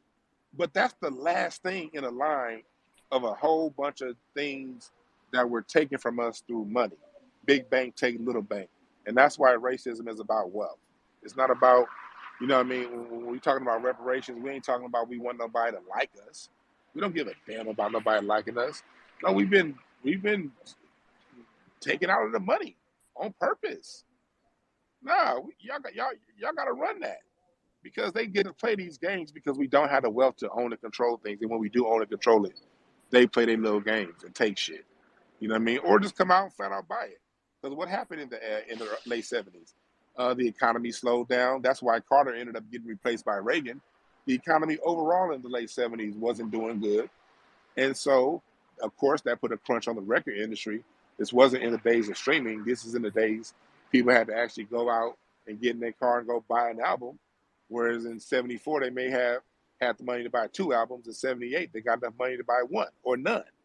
So those economic conditions went into Philadelphia International having to be sold, Solar Records having to be sold, and all of the stuff that we own, because we don't have the long money and the generational wealth that they have. So we got to always remember that when we talk about this whole talk when it comes to reparations. All this stuff plays in together. Man, can I just add, keep talking about albums, a call to action, y'all. Let's go buy vinyl, man. Go all the shit that Devon was talking about from the 60s. Man, if you don't even know, just look and see the year 60s on it, just go buy it. You might not know that might be the answer. Because I feel like the way Dwan is talking right now, the answer is in the music. You know what I mean? We just gotta deprogram and get back in touch with our true self. You know what I mean? Good point. It's in the music, and I want to say this point because I want to keep y'all all night. But I'm gonna give y'all some places to go. Like I said, you can follow Incense and Ashtrays on Spotify. I do my shows. I'm gonna get back to it regularly on Fridays and Sundays. But even if you can't get in the live on Mixcloud, follow it on Spotify and iTunes, and we just get down and jam for 2 hours with the music. And I'm throwing all kind of good music out there, current and old stuff for you to follow. Music with high vibration. And somebody said earlier about the church, how good it feels in church. You know, yeah, church do feel good, but you know what else feels just as good, if not better? A Frankie Beverly and Maze concert. Shit. You ever been at Essence Fest when he started singing We Are One, and it's 60,000 Negroes and about 20,000 black men with linen suits and mandals on, wearing Jacquard Noir cologne? Man, that's church. Frankie Beverly and Maze concert. And you know, at least 24 of them brothers pulled up on Harley Davidsons playing loud ass music. That's church. So shit, this church right here. Exactly. Yeah, we got. I make sure I do more of these, man. I be so busy doing other stuff. I make sure I do more of these because it's like this. When it comes to music talk like this, I'm just getting started. Honestly, we haven't even touched the tip of the iceberg.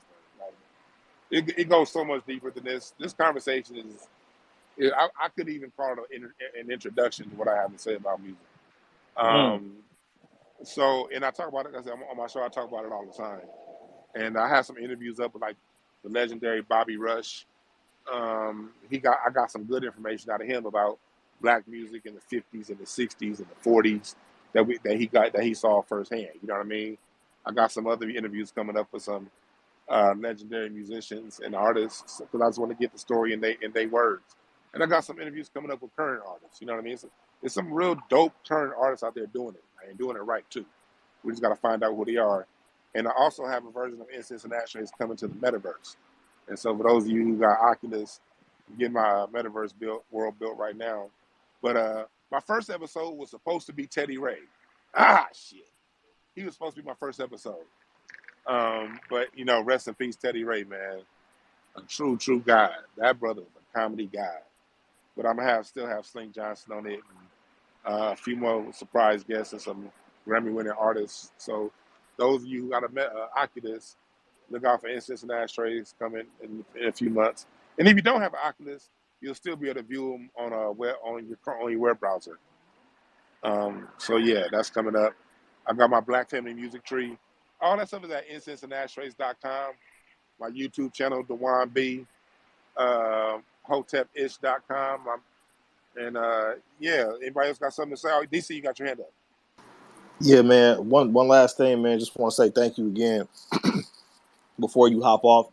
And I'm going to hit you offline because I might be able to have some other guests for you that might make sense. Before we wrap up, though, I always like to make sure we talk about solutions. So I know you have your own platform. I just wanted to ask you, what else can we do? Because like you said, if Stevie ever sells KJLH, we toast, right? So I don't feel like we should ever be in that situation where we depending on one man who's already done enough with his lifetime to keep this thing going in order for us to be straight. So to me, group economics is always the way, because none of us obviously are pro athletes or anything like that, to where we sitting on hundreds of millions.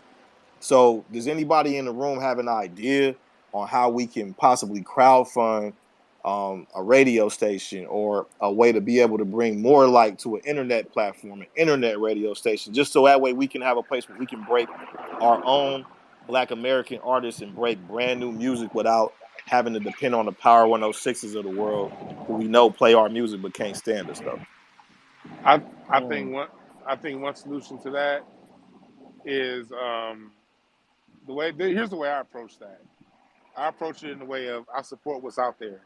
It's Black publications, Hip Hop Uncensored, you know what I mean? Black Dot, Urban X TV.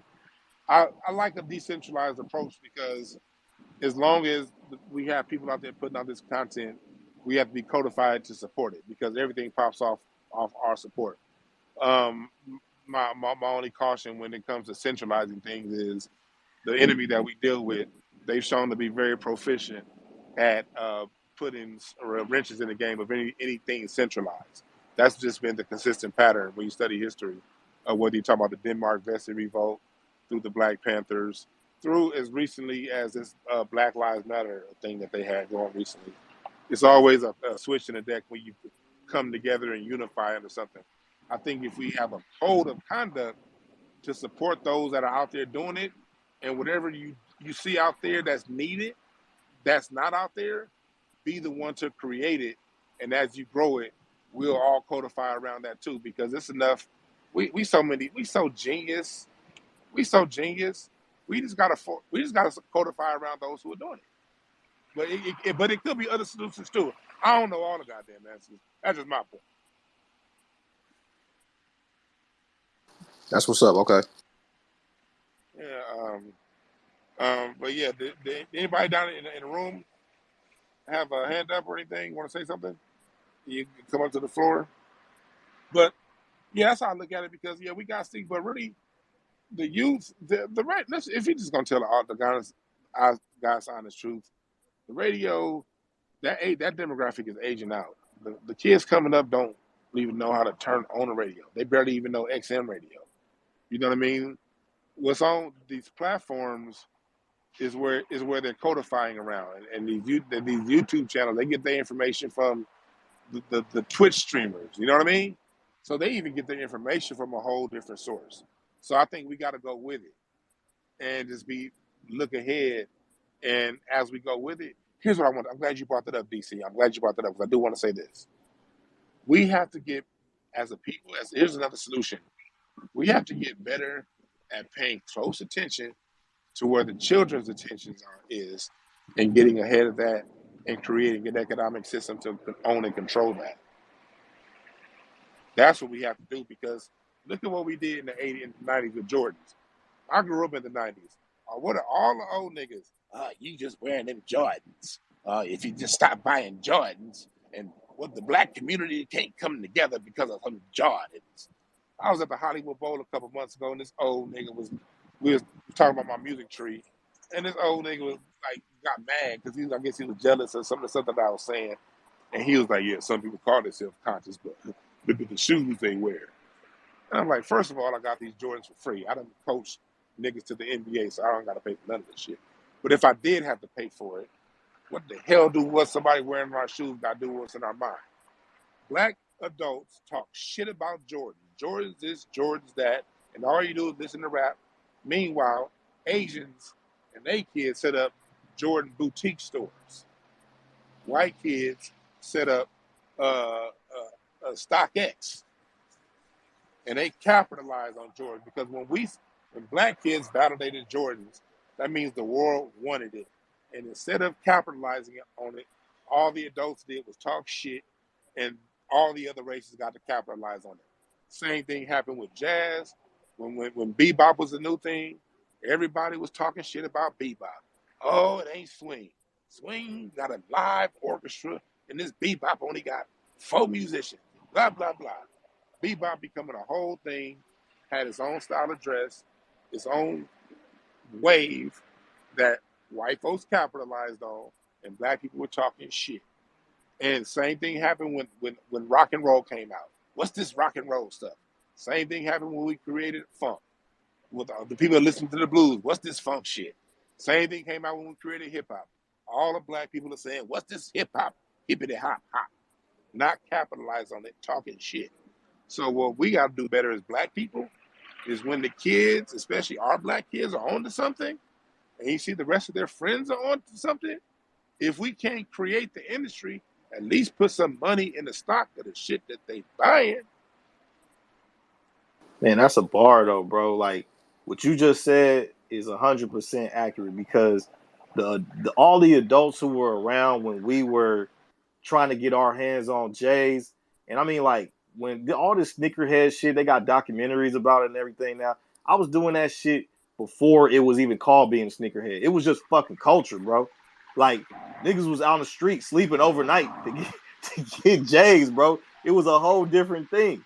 So they had the opportunity and the resources way back then to be able to be like, yo, let me see what's up with these young niggas, and this is what they into. I can set up a little shop, I'll figure it out. But you're right. They sat back and they hated on the shit. So that's a very good point that you make. In regards to us being able to figure out how to corner this thing or be able to get in on it, you're right, man. We got to figure out what these kids is on and just figure out how to bring our experience to their platforms. Because Spotify, for example, is no different now than terrestrial radio used to be in terms of payola. So it was a point in time where, yeah, you could hop on Spotify and you could have a fair shot at this shit. But now that they got these algorithms tweaked and that the major labels have ownership stake in Spotify, it's over. It's just like terrestrial radio. It's just as hard to get seen on Spotify as it used to be to get heard on regular terrestrial radio back in the day. So that's why I'm wondering. I'm already knowing. I follow Corey Henry. He dropped the album 2 weeks ago, and I didn't even know it. Like, what? I follow this dude. That's crazy. That's what I'm saying. It's like, for you to be an artist and be dope, you have to fight through so much paid placement and traffic on Spotify that it has to be a place that we put the music for convenience for the listener. But I feel like we still need to concentrate on something that we can personally own and control. If somebody unplugs Spotify tomorrow from the wall and it's gone, we still have our platform to be able to control and own. Because to me, if we don't own it, bro, it's not even worth talking about anymore going forward. And we also, here's a way you can own it. A way you can own it, because, when it comes to a lot of that stuff, I'm dealing with somebody right now that's putting an app up on a great app on, and Apple just will not just won't approve it. You know what I mean? So you have that's one direction. And I agree with that direction, but another direction until you get there is, let's talk about stock. You put your money behind where the kids are going. That's how you get some ownership. Because think about it, just say if black people didn't have the money, the wherewithal, because we could have set up all kind of shoe repair stands, shoe exchange places back then with the shoes. We said we don't want to do all that. Okay, fine. But we got $50.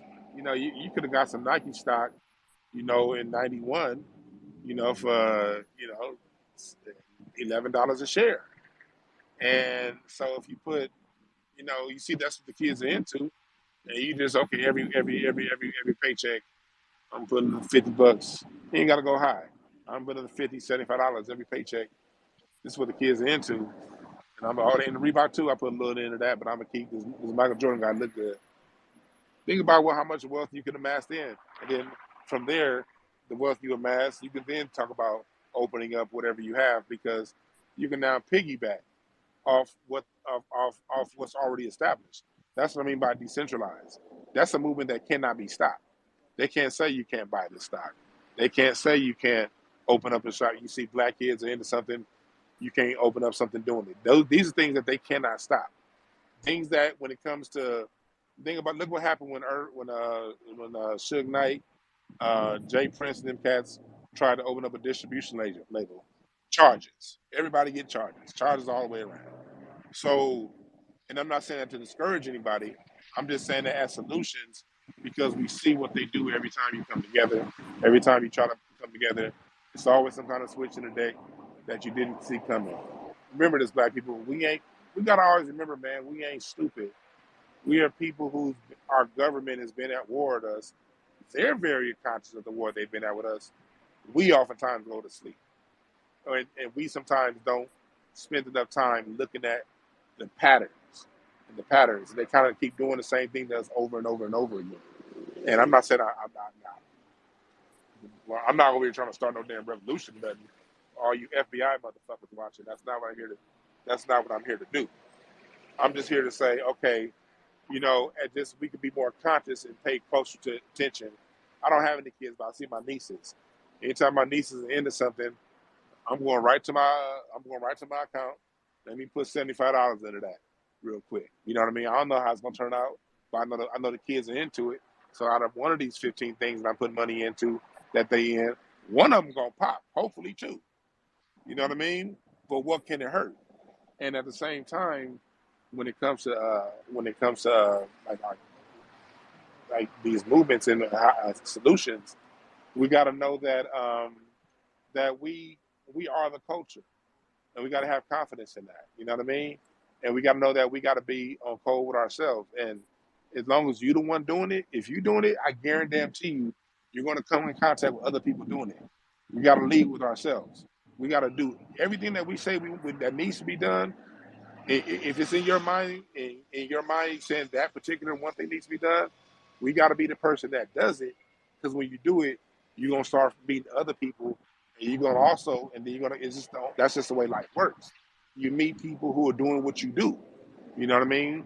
When I was doing stand-up comedy heavy, it's the reason why I know everybody in stand-up comedy because I was out on the grind real heavy for 8 years, and I lost contact with everybody music. Now that I'm back doing music, hey, I'm just getting music friendships out of nowhere, you know? So we got to remember that Michael Jackson, and that's another person we got to listen to for solutions. If you want to hear something on how to really live at a high level, you got to listen to some Michael Jackson. You got to dig into that history album. The history album tells you a lot of what's going on here on Earth, but that bad album tells you how to live your life. And he tells you if you want to make the world a better place, you got to look in the mirror. You got to look at yourself. And that wasn't Michael just writing a hit. That was Michael telling you the key to changing the world around you. You got to be that change. And he just made that shit sound dope with Andre Crouch's choir singing background. So, but that's life game that we got to apply. And I think as we apply this, we'll see the change that we want.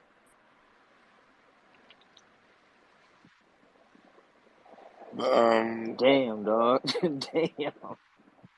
What you just do right now, dog? Yeah, Damn, shit, man. Dwan. Our music is the key. Bernard Running got a song called "Music Is the Key." Listen to it; it's a beautiful song. Our music is the key. It's there. We just got to tap in.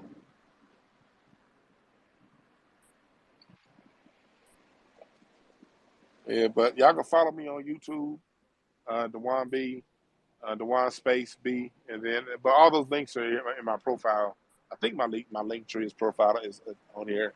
If not, my instance, I think link tree is profiled on here. So my link tree has a link to all my YouTube channel and all that good stuff. So yeah, but I'm gonna do this again pretty soon, man. Thank y'all for listening. Peace, man. Great room. Peace. Peace, brother Dwan. This is definitely a great build. I appreciate you for letting me tap in with you and co-host the space. It's definitely a great build, family. Make sure y'all tapping in with the brother Dwan B. I done picked up so many gems from this conversation. This shit was dope, Dwan family. So yeah, man, For Yeah. real. I took notes and everything, man. You got me kind of opening my mind up, and this is another reason why we got to control the culture, moving forward, because this applies to all different facets and all different genres outside of music, even in acting. And I kind of had this revelation earlier this week with Teddy.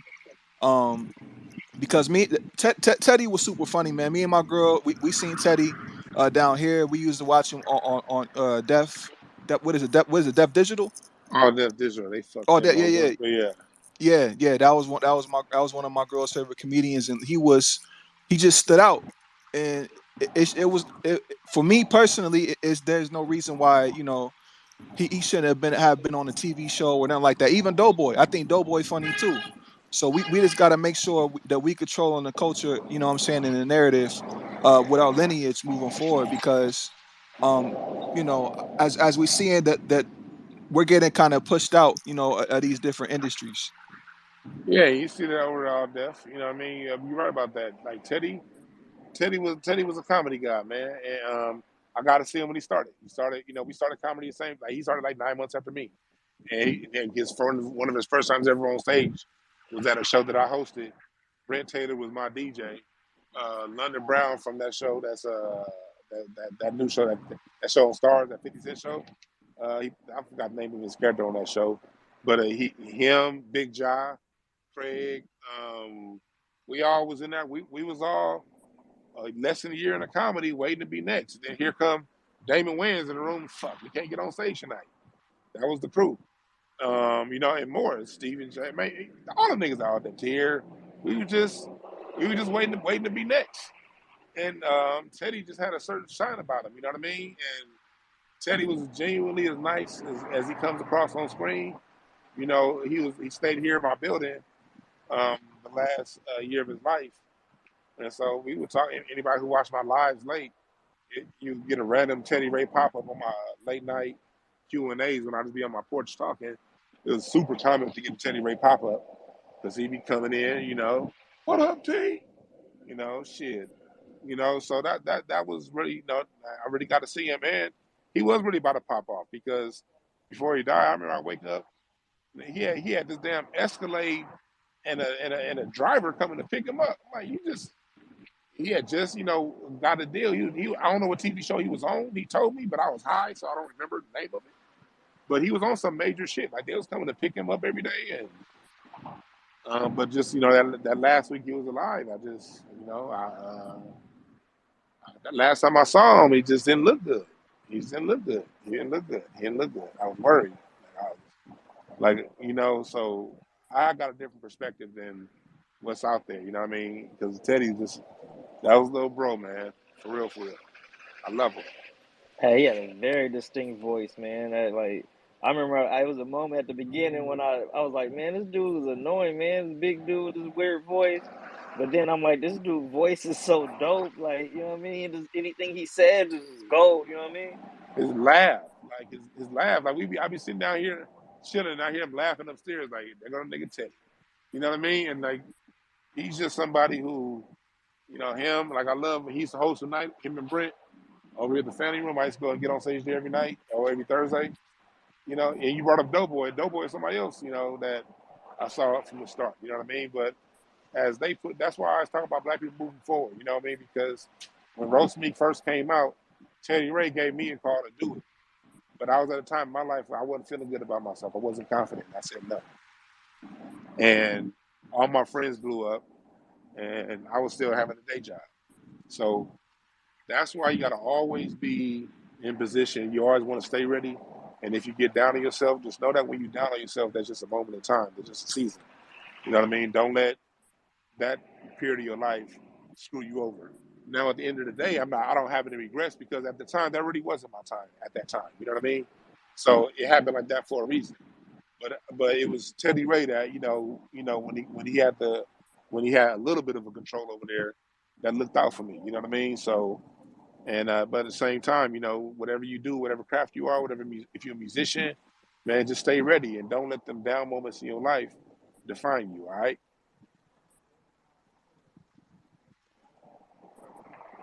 So No doubt, no doubt. Yeah, man.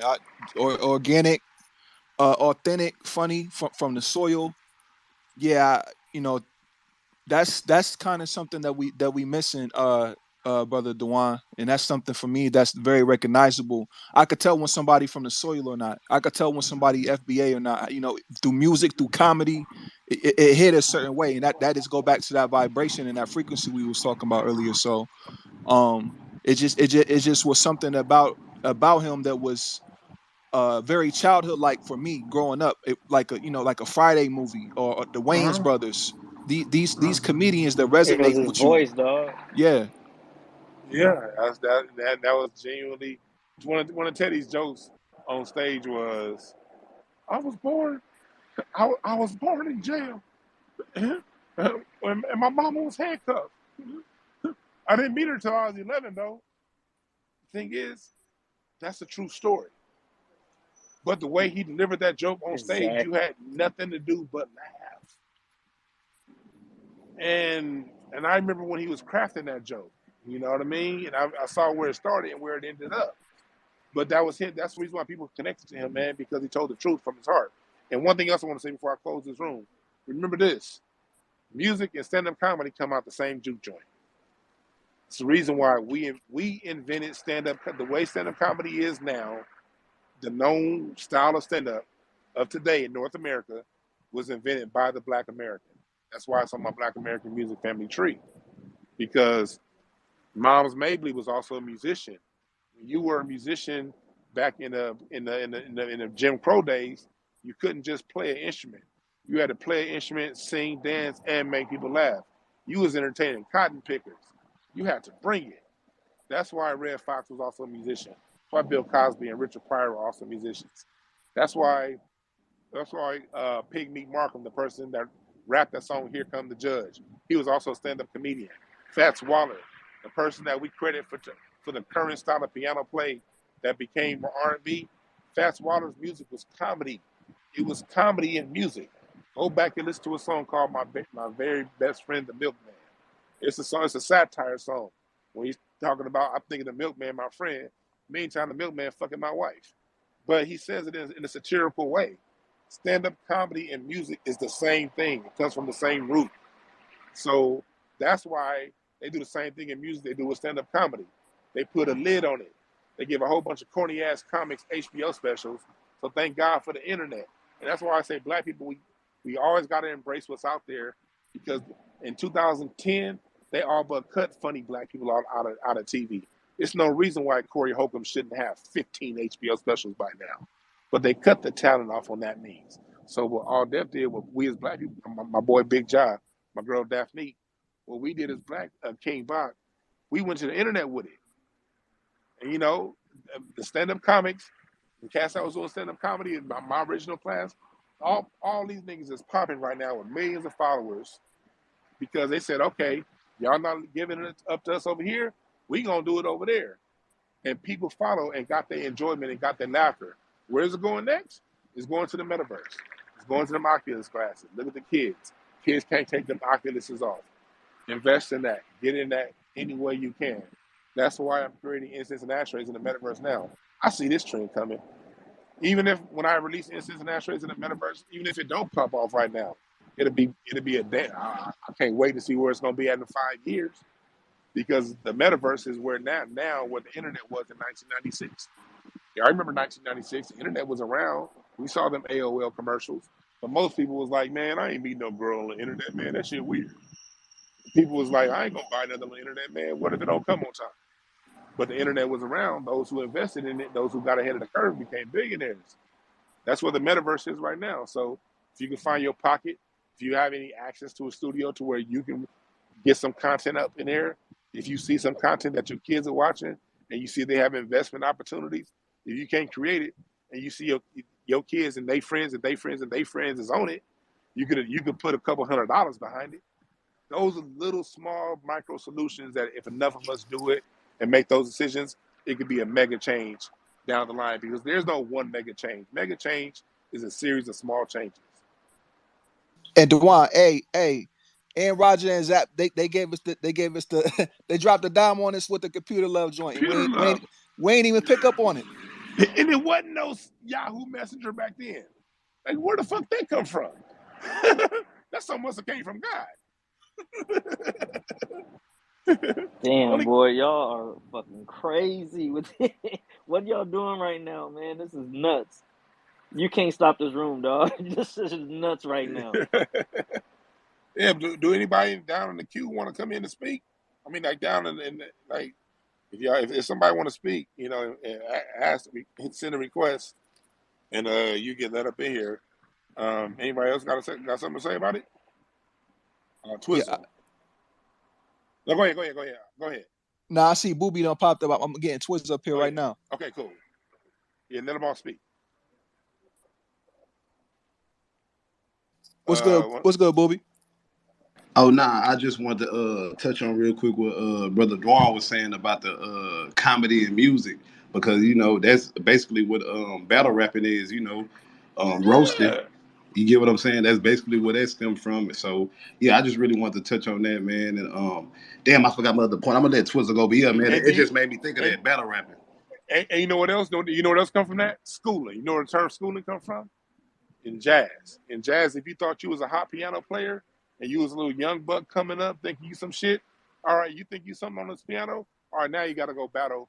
You in town, you better go battle Count Basie. And this motherfucker going to play. And the way we did with our music, whether it be trumpet, drums, whatever instrument in the juke joint, this is common in blues and jazz, and all the music we played at the juke joint, you had to go, and then if you thought you some shit, you had to battle. And then most of the time you lost that first battle. And then the person playing the piano, he'd have a cigarette in his mouth, be flipping that motherfucker, playing the piano behind his back and doing all kind of crazy shit you ain't never seen before. And then after he school you, he take you under his wing and he show you what it's really about. The same way we do when we roast. If y'all follow my YouTube, I put up the roast sessions. I be at the Improv all the time with Corey Holcomb and all of us. Every Monday, Boo Capone, every Monday, Craig. We be clowning in front of the Improv, and anybody that come out can get it. 50 Cent come out, he can get it. It's like you don't know the names we've clowned coming out that door, and they just come and leaving a comedy show. But that's what it is on Monday night at the Improv. It's clowning. If you don't want to get clowned, you better find a back door to leave through. But that's our culture. And he got these other people saying, "You call me African booty scratcher." That's the weakest joke we got, man. Always. Come up, nigga. Yeah, bro, I live around the corner from that shit. I'm making sure I'm out there every Monday now, man, with the camera and everything. That shit need to be, we all need to get a little taste of that, man. That's what we miss out here. We be clowning. This motherfucker Boo Hey, you clown said, somebody now, D, they trying to shoot you. That's not even like, you know what I mean? They're not trying to get you back. They just trying to shoot you now. It's like people don't know how to act now, you know what I mean? It was almost a fight a couple months ago in front of the Improv because somebody said that, but we calmed it down. But yeah, people do get mad these days, but for the most part, dog, that's just our culture. The people that get mad usually be people who ain't from our culture, because our culture know what it is. But hell yeah, hey, Dwan B, if yeah. you didn't grow up getting capped on, nigga, you ain't from the fucking hood, nigga. Come on now. Nigga, everybody got capped on. I used to get capped on so tough to where that's what make me tough right now. That's why words don't hurt. You know what I'm saying? And what Booby was right. That's how it all started. Niggas start capping on each other. Nigga, you can't rap. That's how battle rapping started. Because niggas start capping on each other so tough to where it had to switch it up. You know what I'm saying? And that's part of our culture. But hey, I just came up here to ask y'all one question, DB and Sonny. Why we don't have any more R&B groups no more? You know? We don't have no groups like H-Town and Jodeci and Shy. And notice it ain't no groups no more. It ain't no good thing no more. You know, like when we have our music battles, we always playing old school R&B. We can't never play no 2000s R&B past 2010 because it ain't no fucking good R&B. It ain't no good fucking groups. We don't even really have no motherfucking good for show singers. You know what I mean? It's just people who look good and people with fake bodies and shit like that. So I'm asking, what happened to it? Where's it at? I broke it down. I broke it down in detail a little earlier, but I will answer you this way: funding. They defunded R&B, and when it comes to a group, see, I'm glad you brought that up because earlier somebody made a point about like black people and black groups fighting over money, and I understand. I see both sides of it. On one hand, we should make it past the money. On the other hand, they make the money so we dealing with impoverished people, and you see all this wealth around you, and now it's being divvied up amongst all this group of people, and they shorten the amount of the money that they give you. In my interview I did with Mr. Bobby Rush, he talked about that at Chess Records and how he saw firsthand how Muddy Waters and all those guys got screwed out of money. And what they'll do is they'll usually at the top limit the budget to a certain point and then give incentive to the black person that they got work that you working with to, like we saw with Pebbles and TLC. You know what I mean? We see it. It's always comes down to money. It's gonna be somebody that we saw with Jerry Heller. How Jerry Heller did with NWA. Not only Jerry Heller. What's this motherfucker that own y'all YouTube music? What's his name? What's that white boy? Jimmy Iovine? It was not him. The other one. What's that white boy that owned YouTube music? Him. You saw how he broke up Public Enemy, and how he broke up Rockefeller. You know what I mean? Whispering in one person's ear, giving one person a little bit more leverage than the other two or the other three. That Cohen motherfucker? Yeah, him. And so they throw tricks in the pot when it comes to the money. And they'll give one nigga the power, and they know which one to get the power to. And the money gets screwed up. And so that's how groups were breaking up. The reason why we don't have groups now is because the record industry just said, we just not gonna sign groups.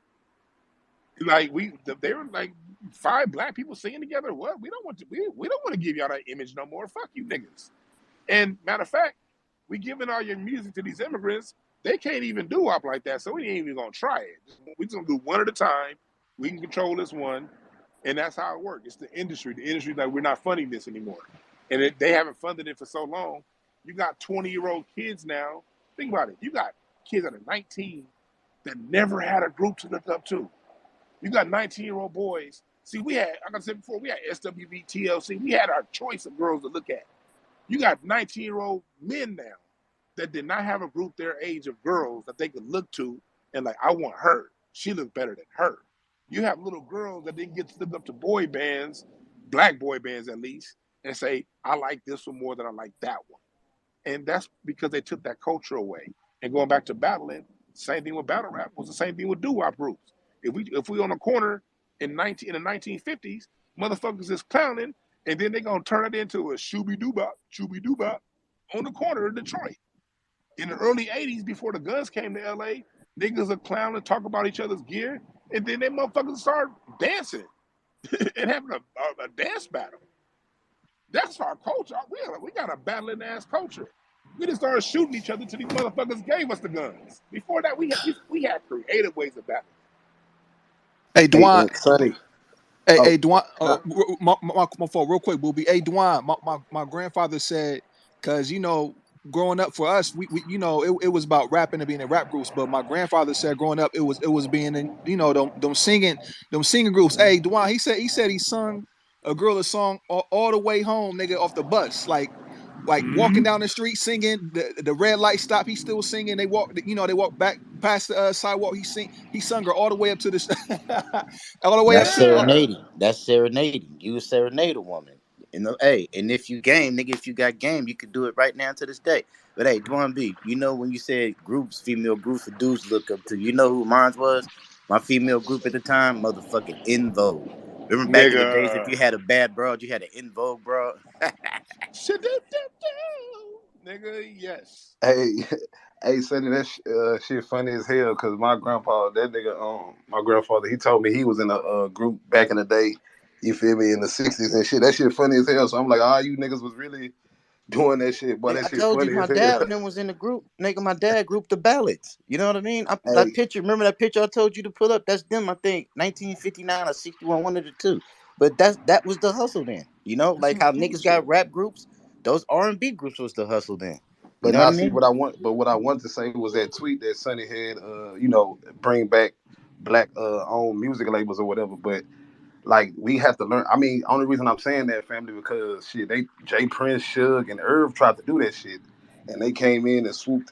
You feel me? And dismantled that ASAP. So yeah, I believe that needs to happen, but niggas got to learn from that shit, bro. Because I heard them speak on that shit. I done heard stories of that shit, bro. But that shit for real, like Dwan be talking about with the industry and how that shit is, man. They was finna the South, East Coast, and the West Coast would have, if that shit really would have went through, Man. man. Say, man. Like, and that's why I say the solution ain't groups. The solution is everybody pick up. If we see somebody doing it, let's codify around them and support them. And if you got an idea, you got to be the one to put it out there. We're gonna codify and support you. And we're gonna do like Black American culture. We're gonna battle it out. We're gonna have some fights from time to time. Niggas gonna have some hurt feelings from time to time. And then niggas gonna talk it out, shake it out, and then get better. And then the people that are worth the people are gonna decide. That's our code. That's why I say that's what I've always been saying. We got to tie hip hop back into our mother and fathers of music. If we leave hip hop out on an island, we that's our child. That's our music child. What happens when you leave your child out there? The child can't defend itself on his own. A child got to be united with his family for defense. So when we leave hip hop on its own as if it's its own form of music, now you got Caribbean City doing it. Now you Niggas got trying to Latino kidnap City it. doing it. Niggas trying to kidnap it because hip hop for too long we've treated as a child or as a feral child. We got to remember that hip hop is the child of the funk and the blues and the R&B and the disco, the jazz, and all of and stand up comedy. All of that stuff is family. And when you tie it back into family, they can't touch it because all these elements that we're talking about, like again, we were just talking about battle culture. I just tied battle culture into doo-wop. If you was in Ohio in the 70s, it was bands. Niggas who grew up or in LA, my dad used to say they used to always go to the garage when war was practicing in their garage in Compton. You know what I mean? So whatever we do, whatever music we have, we're gonna have battle competitions. Whatever music we have, we're gonna have a particular style of dress. Niggas in Seattle created heavy metal through Jimi Hendrix, so they wore fucking dangling earrings and dressed weird. But that was black culture of Seattle expressed through metal that white people ended up taking because we left it out there on its own. You know what I mean? If you were disco people dressed a certain way with shaggy ass with jackets and streamings and shit. Funk people dressed a different way. You know what I mean? Versus the old school soul people, they dressed a different way. It's like whatever music you listen to is tied to your environment. Going back to genetic, going back to the thing the point that you made earlier, Sonny, and I think it was DC that made the point, or Major that asked a question about is lineage. Is lineage in the fact that this expresses itself whether if you're a black person from Seattle or a black person from Ohio or New York versus Texas and LA. It's all going to express itself. When it comes to environment, which environment you in comes down to how you express it. That's why we can't really put a true start date on hip hop. That date that they put out was just a day of the first outdoor party. If it was an outdoor party, I imagine during the wintertime they had indoor parties. Maybe it was outdoor just because it was the summertime and they had to move the indoor party outdoor. We don't even know when this shit started because rap has always been around. The style of dance has always changed depending on the beat.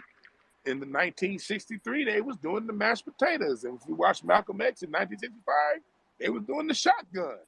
That scene before he died when the song Shotgun was out, a dance came along with it. All of our music comes with a dance.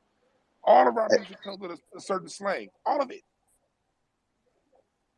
But the slang expresses itself differently. If you're in Houston, you call it ranking. If you're in LA, you call it clowning or roasting. If you're in the 70s, you call it playing the dozens. But but at the end of the day, it's still going to happen. It's going to happen a little bit differently depending on which part of the United States you in. But if you ain't from the United States, you ain't gonna be able to catch up and get none of it.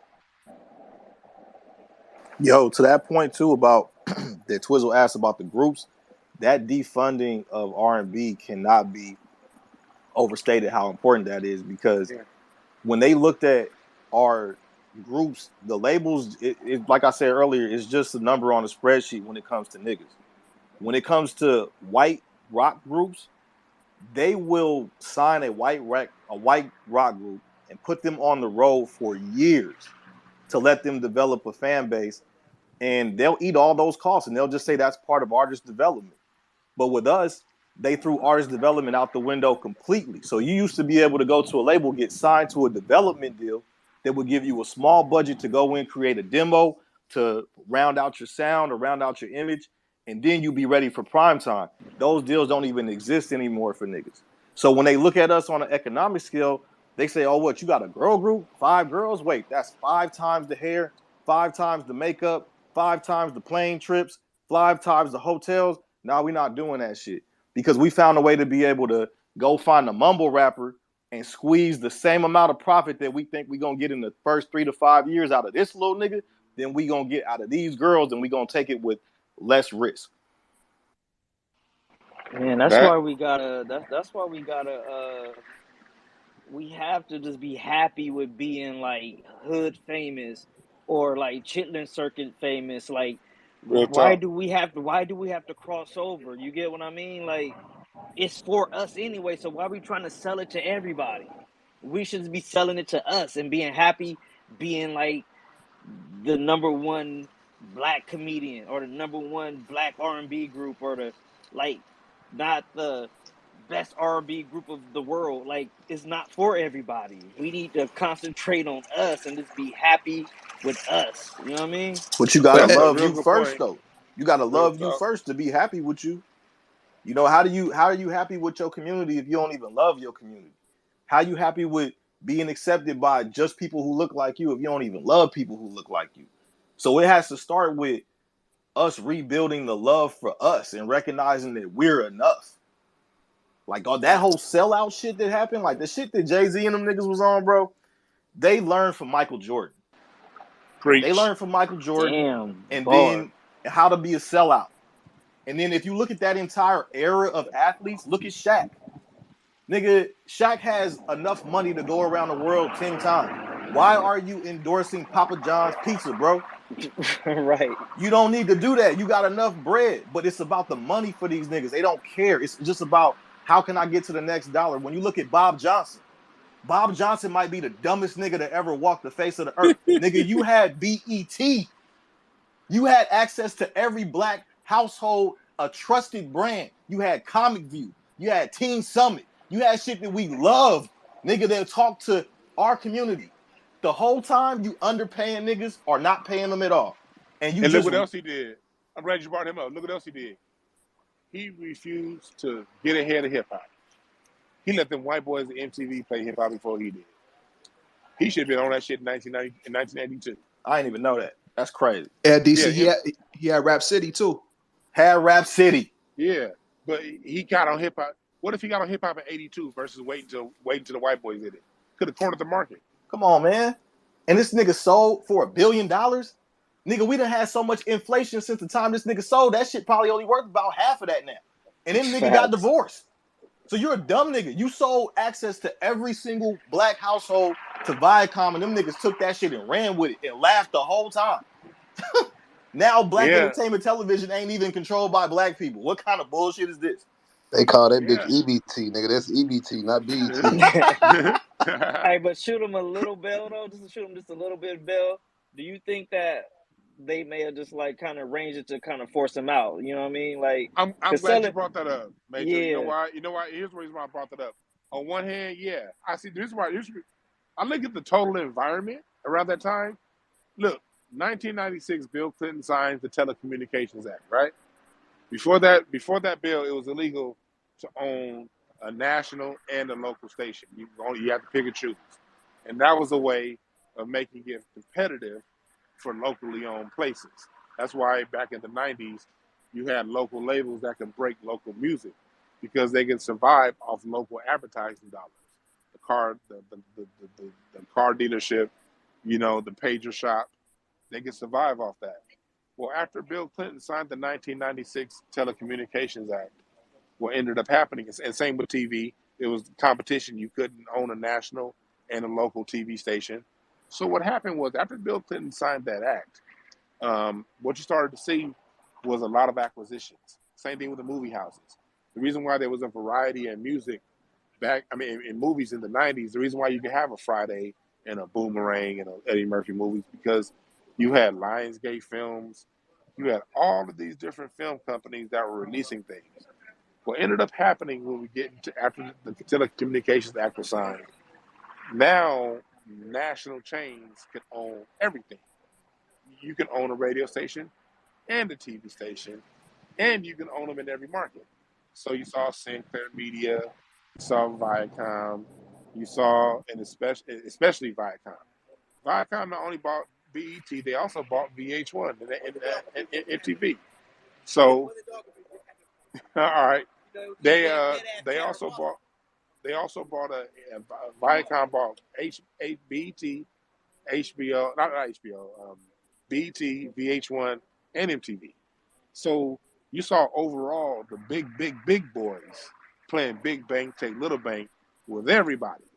So my personal feeling is, even though he can never say it, I think I'm not trying to throw him any bones, because when he owned BET, he didn't hardly do shit with it. So I'm not here to cake for no damn Bob Johnson. I'm gonna make that very clear. But the point I am making is a lot of locally owned stuff, whether it be cable, movie company, radio station, whether it be white owned, black owned by anybody who wasn't a conglomerate, all that shit got bought up between 97 and 2002. That's why movies suck, because it's only a few places releasing movies. That's why if you notice, everything entertainment sucks. The radio sucks, movies suck, radio sucks, music sucks. Anything commercial sucks. Every Why? goddamn thing. That's a fact. Because it's all owned by four fucking companies. Every magazine. Now they're buying blogs. You know what I mean? They done bought Hip Hop DX. They own XXL. Them conglomerates own all the major blogs. They own them now too. They own Vlad. You know what I mean? They control YouTube. That's why channels like mine, every few months I got to deal with the shit. Basically, me going, I get an average growth rate of 500 new subs a month, but every now and again I go through these growth rates of 20 new subs a month, and then it'll open back up to 800 new subs a month. They play with our shit. That's why I say that's why it can't be centralized. We just got to keep coming, keep creating, and as we get new creators, support them. If they say something you don't like and you ain't really feeling them like that, and you gave them a fair shot, cool, just move on to the next one. You ain't gotta be like, oh man, fuck that nigga. Now if they say something to you, they come at you funny now, nigga, all bets are off. But if they didn't do nothing to you personally, you ain't feeling what they saying, and if you don't think they're hurting black people overall, then you can just say, I ain't fucking with them no more, but I do like this dude over here. You know what I mean? That's how we gotta do it, because it's enough of us to make a lot of us rich. And as we support people's platforms, the people that have other businesses can now advertise on those platforms. So now I do that with my stuff. You know, instead of paying YouTube the money to advertise, because I've done the YouTube and Instagram ads, it's better off paying another black content creator that gets a lot of followers. It's better to pay them to run my ad. So now they get the money that I'm going to pay them to run the ad on, and now I'm able to sell a product that they listeners are more likely to buy than if I just gave Instagram the money. It's a synergy that develops when we support our shit and we be free. And also, again, like I said before, when we pay attention to our kids, what the fuck are they into? Let's make money off these crackers. Our kids into what these white folks is doing. Okay, I'm a put, you know, matter of fact, I can slice some of my 401k into that. All right, cool. You see how the game works? Because if the stock gonna split, that stock gonna split for everybody. They can't say, oh yeah, no, your nigga stock ain't gonna split. No, your stock split too. All off what your kids was into. No, you couldn't create it. Yeah, what you talking about though, and for the room, though, what he really describing is the shit that everyone be talking about all the time, and saying like our black dollar only cycles in the system once. if I'm buying one of Dwan's shirts and then later he funded something I'm doing and I'm doing it to Sonny and Sonny selling something to it, that's how we recycle our dollar. That's all the shit they be talking about.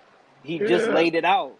He just solved it. You know what I mean? Like we gotta hear what he really saying though. Yeah. And another thing I want to drive home too, what Dwan was saying was getting ahead of everything, and he was you know pretty much talking about you know the metaverse, and it's still being in its infancy. So it's very important and kind of crucial. You know that's why I put the tweet out. You know, bring back Black American record labels, because even we see like you know in the industry the game is different now. It's dirty. You know, people got life insurance policies and things like that. So it's a little it's kind of turning up a little bit, but we need it's all about economic empowerment and ownership, you know what I mean, moving forward. And right now we could definitely utilize you know the blockchain and web 3.0 you know moving forward to kind of you know set us free when it comes to these contracts and stuff like that. That's real talk. Cause I got some like these smart contracts in the metaverse. It's like the company I'm working with, straight up like 1-2 page contract. You know what I mean? Straight up. This is the splits. You know, this is what it is. Give me a MetaMask account, and this is the deposits every month. None of that trickery you get with the current music label contracts. Because if you notice, black people, we ain't stupid. Every time we figure it out, they just change the goddamn rules. That's what happens. They change the rules. And like I said earlier, Adele just bought a $58 million house on watered down diet bullshit and B. I'm not even gonna call that R&B. I call that bullshit and B. How can she afford a $58 million house of that monotone ass, no range having ass, simple ass voice? And goddamn, you know, Jill Scott can't get the recognition she deserves. We got, man, Lettucey should have a $58 million house with that voice that she got, but she can't get radio play. And you want to tell me R&B is dead? Adele just bought a $58 million house. R&B ain't dead. BTS, Hey, is the little that Asian Tank who group been just met. talking about that? Huh? Tank been talking about that, right? That's been Tank going around talking about that. I don't know. Tank be talking about all kind of other little real shit. I don't Yeah. listen to that. But yeah, but I just saw that in the paper. Like I was like, that kind of broke my heart. Like, I mean, we got Bilal. His greatest album never came out at Aftermath because it got leaked and Aftermath shelved his album. We got Bilal walking around here having to do gigs all the time. Real ass singers like BJ the Chicago Kid. Shouts out to him, that's my guy. You know, we got these real ass artists out here that are really doing it. But Adele get a $58 million house off of a down on the other side. I hate that goddamn. Every time I hear that song, I want to punch somebody. And I'm nonviolent. We got, like, they played in the games, like, they pay white artists. And they at the expense of ours. And it's the reason why, like, every black person, it's the reason, if it always comes down to money, at some point you got to look at who distributed the money. That's just logic. If the Isley brothers broke up because of money, if the goddamn Earth and the Fire, Parliament, I just went to go see Parliament, man, last week. Diaper Man died of a curable form of prostate cancer. But back in 2016, Gary Scheider, and so did Bernie Worrell. They died a year apart, both of curable forms of cancer. The modern synthesizers, that whole Kanye West sound, that DJ Quick sound, that Pharrell's, that's Bernie Worrell. And he died of a curable form of cancer. And he gave us all that great ass music and a whole style of play that literally defined hip hop. Couldn't get a cancer surgery. And Adele got $58 million. You got all these great acts that died with nothing. Father of reggae, Fats Domino, lost everything in Katrina. Lost everything in Katrina. And he didn't get no kind of honor, nothing to restore nothing. And a lot of that's our fault as black people. Because when these acts get old, we be like, man, they ain't had a hit in 2 years. I ain't going to see them. What they do. Now, we are starting to get on code. We're getting better with that, I say, as of in the last couple years. But let's all go back to 2010. Let's just tell the truth. If somebody, man, whatever happened, man, that nigga, man, shit, man, what you mean, man? Jay-Z to go, because such and such only had 2 albums. Man, they ain't nothing because they only had 2 albums.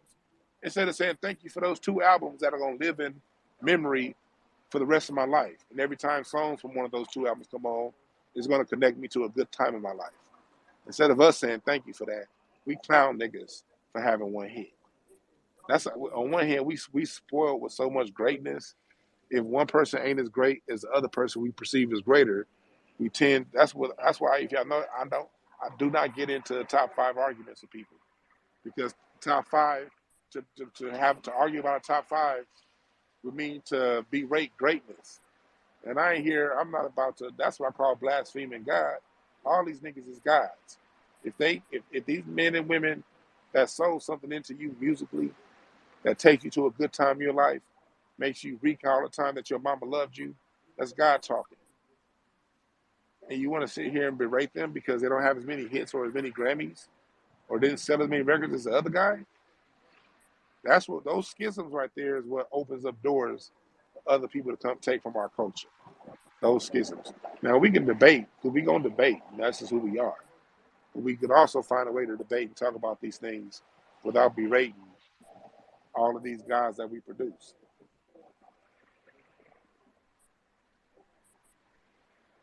We produce a lot of guys and don't even recognize. We just got, but I am glad that we are now taking it. We're not taking it for granted like we used to. We're starting lately to take it, and that's why I think all the stuff that's going on right now and all these people trying to take our culture, ultimately it's a good thing because it's waking us up. We were so busy spoiled with riches, laughing and having a good time. We kind of let a lot of our guys die miserable and broke and feeling underappreciated. You know what I mean? Mad at Michael Jackson because he can't recreate Thriller. And we talking about his face. Meanwhile, the History album, he was telling you they don't really care about us. He was telling you What About Us and Earth Song. He was telling you and Remember the Time to remember who you are. First black images of the ancient Egyptians ever on film. He threw a nugget in there for you niggas when he brought up Spain.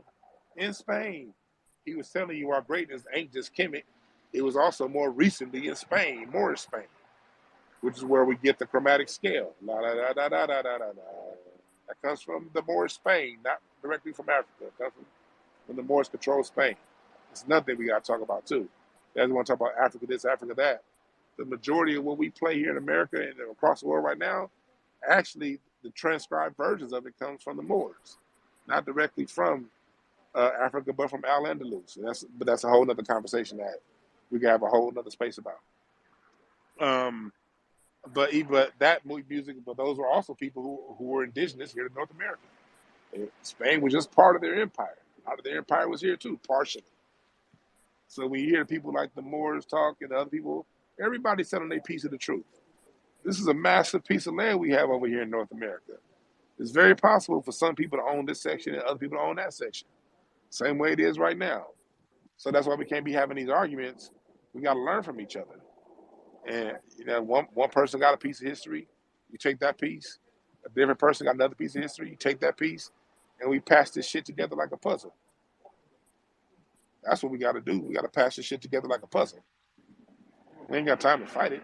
Now, if somebody come in talking about some extra ridiculous shit, like, if they say some dumb shit like Nat Turner didn't exist, and it's like, all right, I'm not even gonna argue with you. I'm just gonna tune you out because I ain't even got time for that argument. You know what I mean? So, but yeah, that's what it is. But anybody else have something to say?